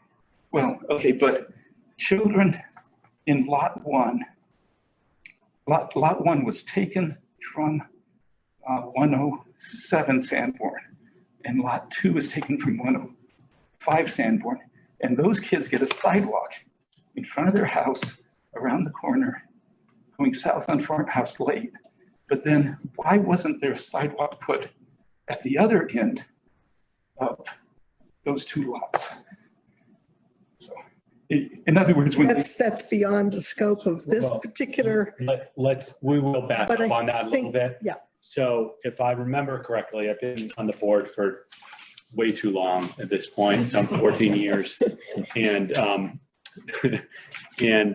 I do vaguely remember discussions about Sanborn Lane and Sanborn Lane becoming public, and that there was issues with maybe certain owners of Sanborn Lane, and where it was deemed that it wasn't going to become public. So if it's not a public road, the town's not going to put sidewalks on a private property. That's not part of what the town does. I think right now, right, it's a private road. So if there's a safety concern, I think it's up to the owners of the private road to maintain it. Well, I know it's up to the owners to maintain it, but if there's a desire to have sidewalks, it's unfortunately, right, it's not that it's not the town's issue, because safety is the town's issue. It's the town can't do that, right? It's a private road. And so until all the owners of Sanborn Lane decide that it can become a public road, and the town meeting accepts Sanborn Lane as a public road, we can't have the town put a sidewalk. I'd say even sort of further on that, because I did see your email earlier. We, as a planning board, don't have the ability in the state of Massachusetts to require a property owner or developer to do improvements off-site. So that's something that in the state of Massachusetts, the Commonwealth of Massachusetts, we can't impose. They can offer, but we cannot impose. Okay, I've heard that both ways, and I have heard before most of what you said. Okay, but something needs to be done, and it really can't be done by the homeowners, not at least not by individual homeowners. And I guess one other thing, just for perspective, right? And I don't disagree that it's probably, it's probably not a safe condition. But impetus of the additional 3 homes, I don't think it's going to change the traffic that increases a safety concern more than the safety concern that's there now. Right? Because it already is safe. It's already safe, and which is why we've done this before, right? Why we wouldn't require them to do a traffic study. One of the things in this sort of situation that sometimes we would require them to do is do more of like a traffic safety analysis, turning movements from the roadway entrance. And that sort of thing, not the traffic study that's we're waiving in the subdivision analysis, but really sight lines and turning movements. It's a little bit difficult in this situation because we are not in control of Sanborn Lane, since it's a public street, to mandate something be done on Sanborn Lane, because we can't do that. Andrew, could you show the first map in the big PDF?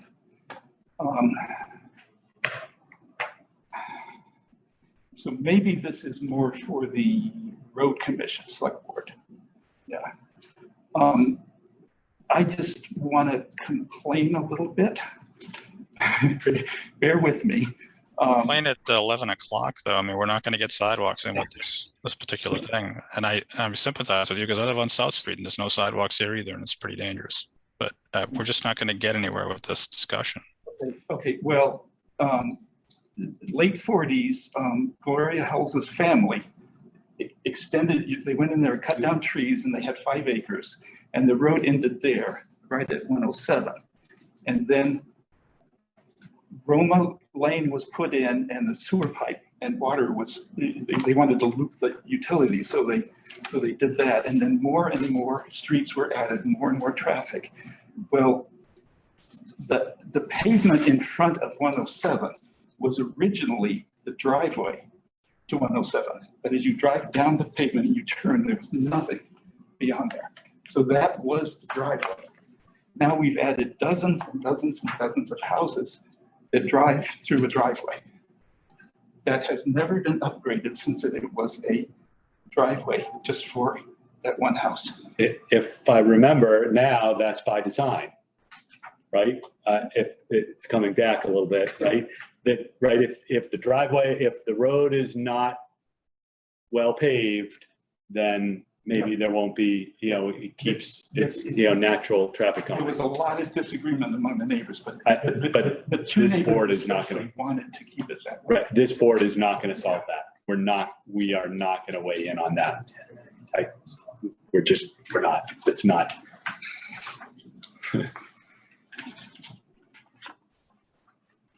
And then the school was built. And so now you have a lot of school kids from the east part of Lila, the east part of Sanborn, as far as Mill Street, walking down there, sometimes being driven, and they go through that driveway with space with other cars coming out, and they turn and go down. And so it's going like this with children and cars. I even saw a school bus trying to back up while school kids were walking the other way on both sides of the bus. So I sympathize with the situation, but it's clear to me that the issues of addressing the condition of the road and improvements that might need to be made to the road are just kind of an entirely separate effort than what we're able to do with this project. Well, yeah, but previous town manager said, why didn't you put in speed bumps? And that was all he did for unsafe driving. We've reported a lot of fast drivers who sometimes drive, sometimes they're not. And there's just always problems, and it falls through the cracks between different town boards. It's not that it's falling through the cracks. It's that it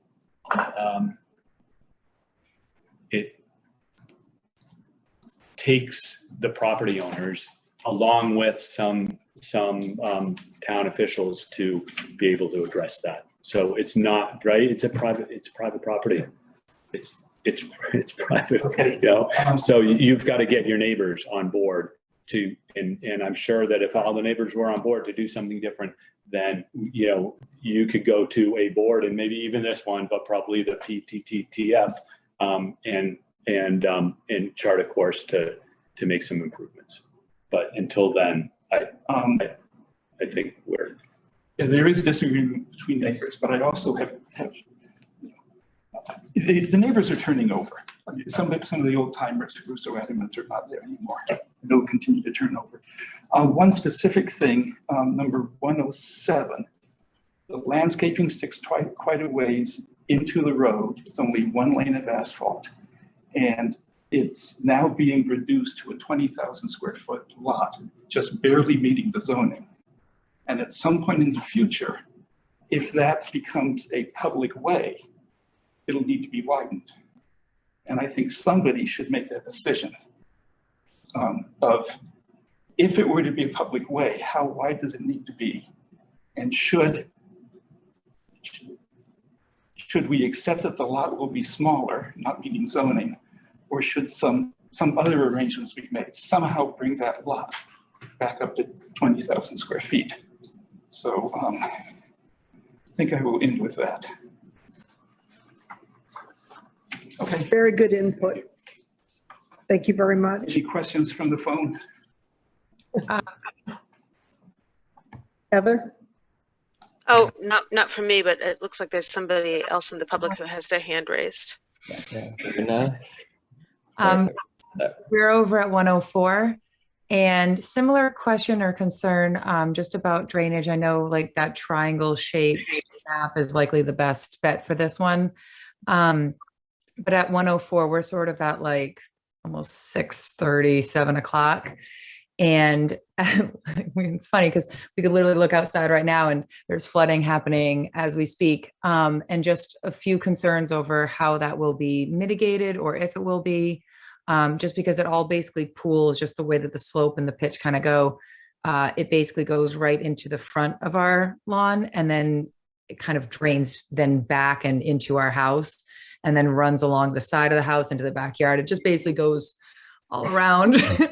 It's everywhere, but it starts in the front and then it just keeps on going depending on how much. And then it also takes the road with it. So we get a lot of debris, I suppose. But just curious, I know you mentioned putting in a drain at the top of the road, but I suppose I'm just wondering if that will mitigate the current situation or if that'll only, I guess, is our current situation in part due to the pitch that's already in existence and will this mitigate that? Or is this something that is separate from this? I guess I don't know, trying to make a question out of this.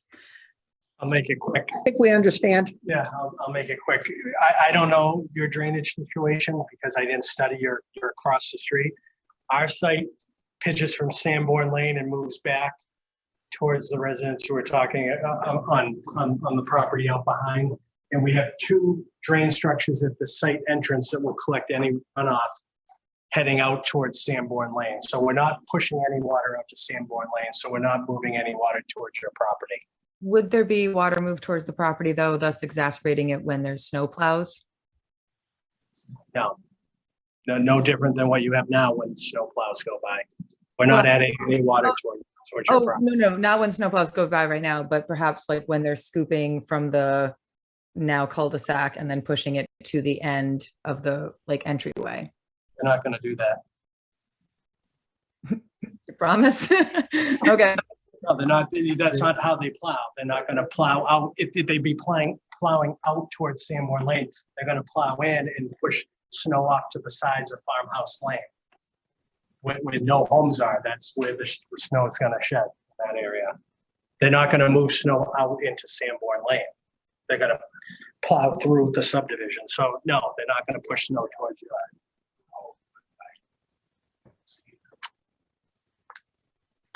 Does that answer the question for you? Sure. Any other raised hands?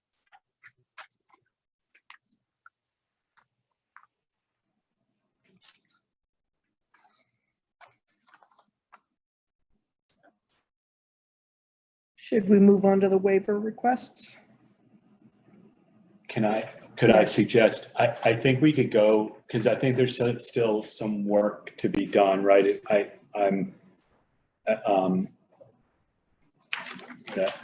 think you're gonna work with the town tree warden or maybe Ryan to identify some trees that might be worth saving and that could be saved, some tree areas.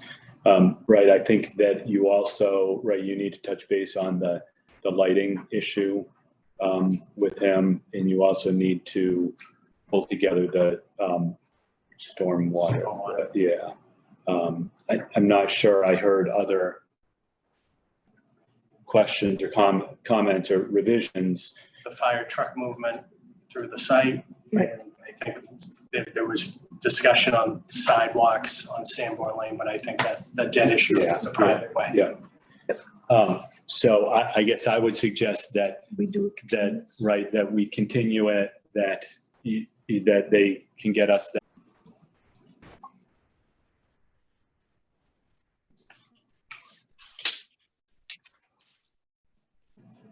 Others on mute.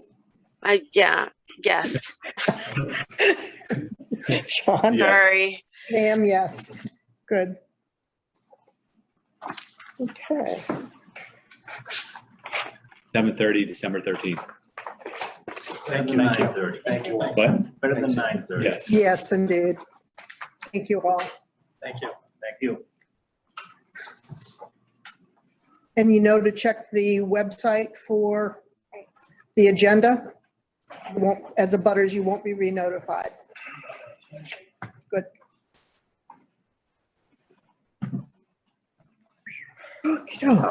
We're kind of just reiterating some of the same things. And so we can I'd like to talk about that maybe in more detail next time or in December. I don't know. I think we're. Okay.